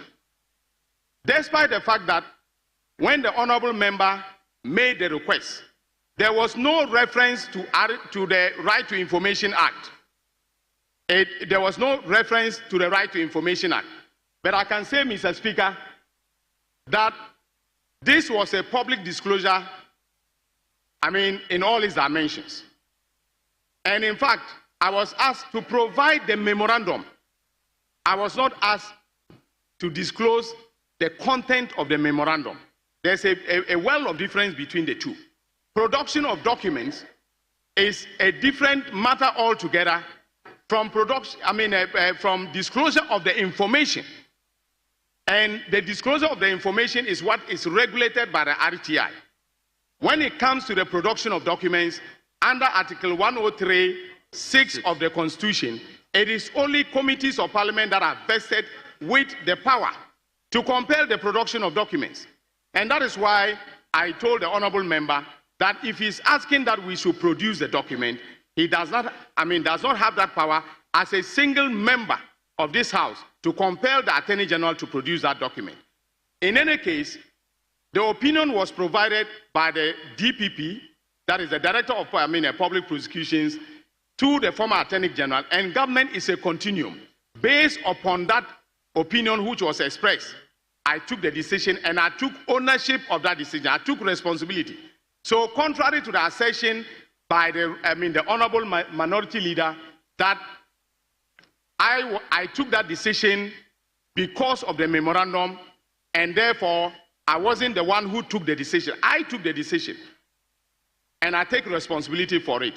But in justifying the taking of the decision, I refer to the memorandum, and I can tell you in all honesty, and I'm acting with integrity before this House, that memorandum is in existence, but it is exempt under the Right to Information Act. I thank you very much, Mr. Speaker. Thank you very much. Honorable member, please kindly resume your seat because you had the opportunity to ask your 2 questions. Please, Minority Leader. Honorable members, we are at a stage that we're supposed to ask supplementary question. If it is not a supplementary question, please, I would even overrule you before you wind up. Yes, let me take Minority Leader first. Supplementary question. Mr. Speaker,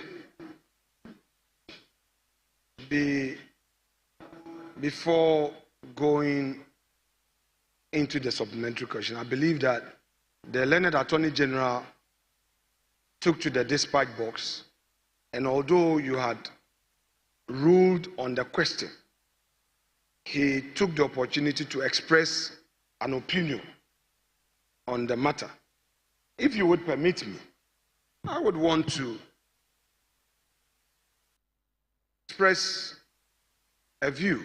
First of all, Mr. Speaker, he misconstrued the submissions made by me earlier.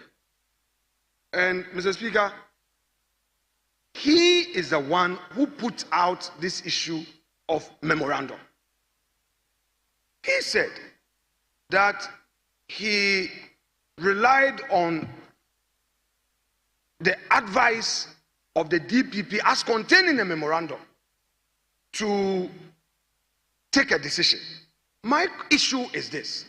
To the extent that in taking Honorable this decision, Minority Leader, I think that is not a supplementary question. So, Mr. Speaker, yes, with all Mr. due, Speaker, I didn't say with I was all asking due a respect, supplementary question. please Speaker, kindly resume your seat. With all due respect, Mr. let me hear from Honorable Majority Leader.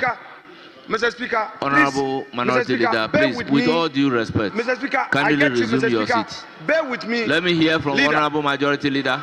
Honorable Majority Leader, you have the floor. Mr. Speaker, Honorable Majority Leader, you have the floor. Honorable Minority Leader, kindly resume your seat. Mr. Speaker. With all due respect, kindly resume your seat. Mr. Speaker, I shall yield to you. Very well. Honorable Majority Leader.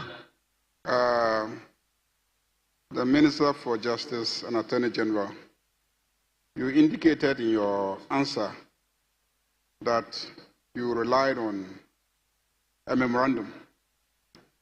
I want to ask the Minister if, in the exercise of his discretion to enter a nolle prosequi, whether he is obliged to explain at all. Yes, Honorable Minority Leader. Honorable Minister.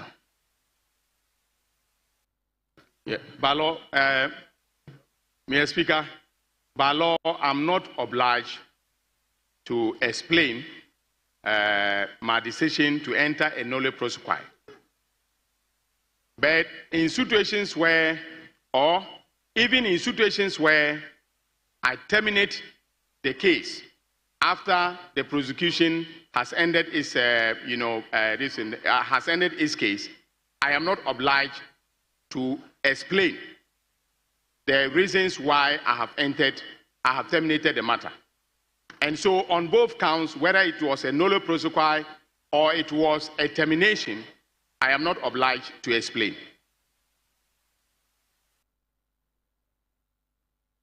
Yes, Honorable Minority Leader.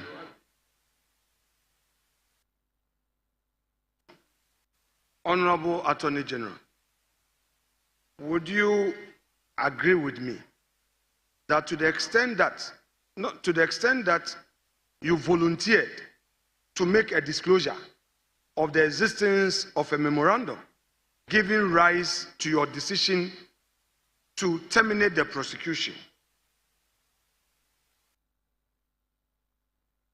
you are obliged under Article 23 of the Constitution to act fairly by way of ensuring a full disclosure in the public interest, because you have brought the matter up to the public knowledge. You were not obliged to make any disclosure, as you said. Honorable Minority Leader, with all due respect, together let's look at Order 88.7. With all due respect. Very well. It states that a member in asking question, Order 88.7. Mr. Speaker, a member in asking question Mr. Speaker, shall not address the House, raise any argument, or offer an opinion. Okay. So let's operate within the rules. Very well. Mr. Speaker, very well. Very well. Honorable Attorney General, it is your case that by law you are not obliged to explain why you've entered nolle prosequi. But you are on record to have made a disclosure to the public regarding the existence of a memorandum giving rise to your decision. Wouldn't you, under the circumstance, be obliged to comply with Article 23 of the Constitution? Honourable Minister, you have the floor.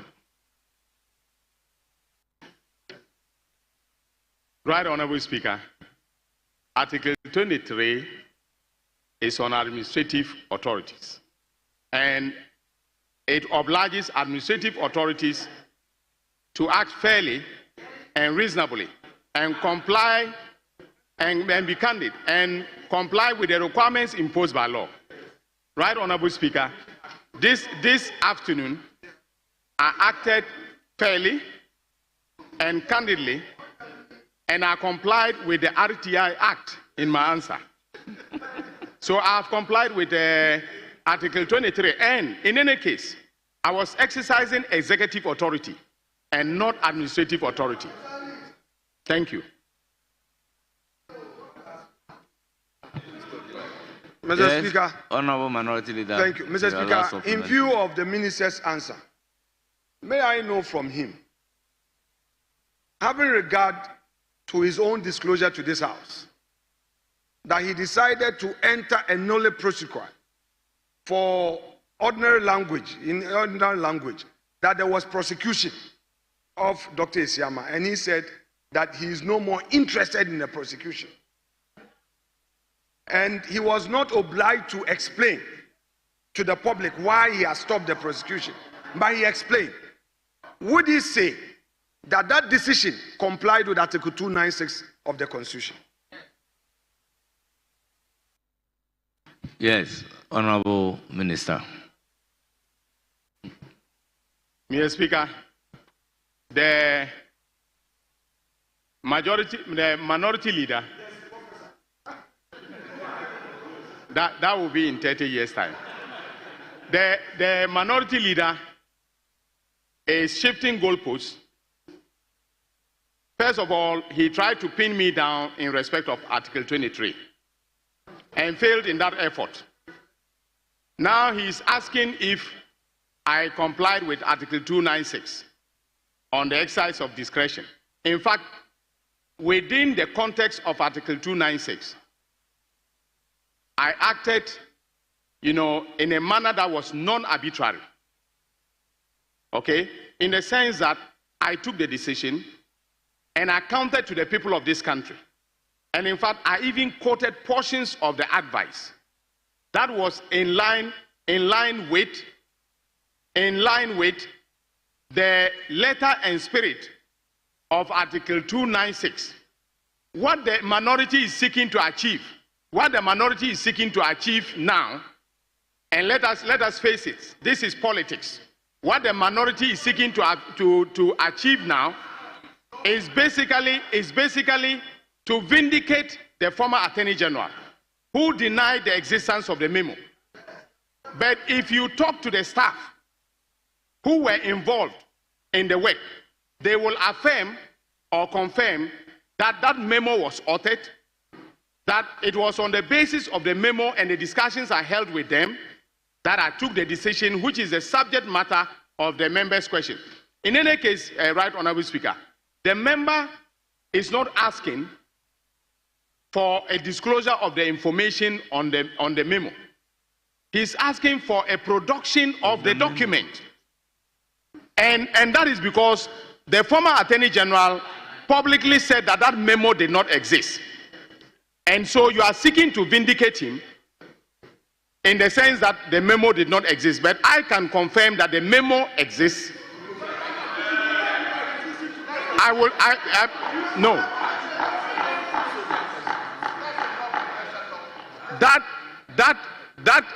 Production of the document, I have come under RTI to say that the document is exempt. We are complying with the law that was enacted by this House. So we, as lawmakers, enacted a law. We should be the first people to comply with the tenets of the law. Because as Right Honorable Speaker likes saying, quoting the German philosopher Habermas, law is communicative action. And if we have communicated the principles of the RTI law to the public, to the populace, we should be the first people to comply with it. So I have complied with the RTI law. I have complied with Article 23 of the Constitution. I have also complied with Article 296 of the Constitution. Thank you, Right Honorable Speaker.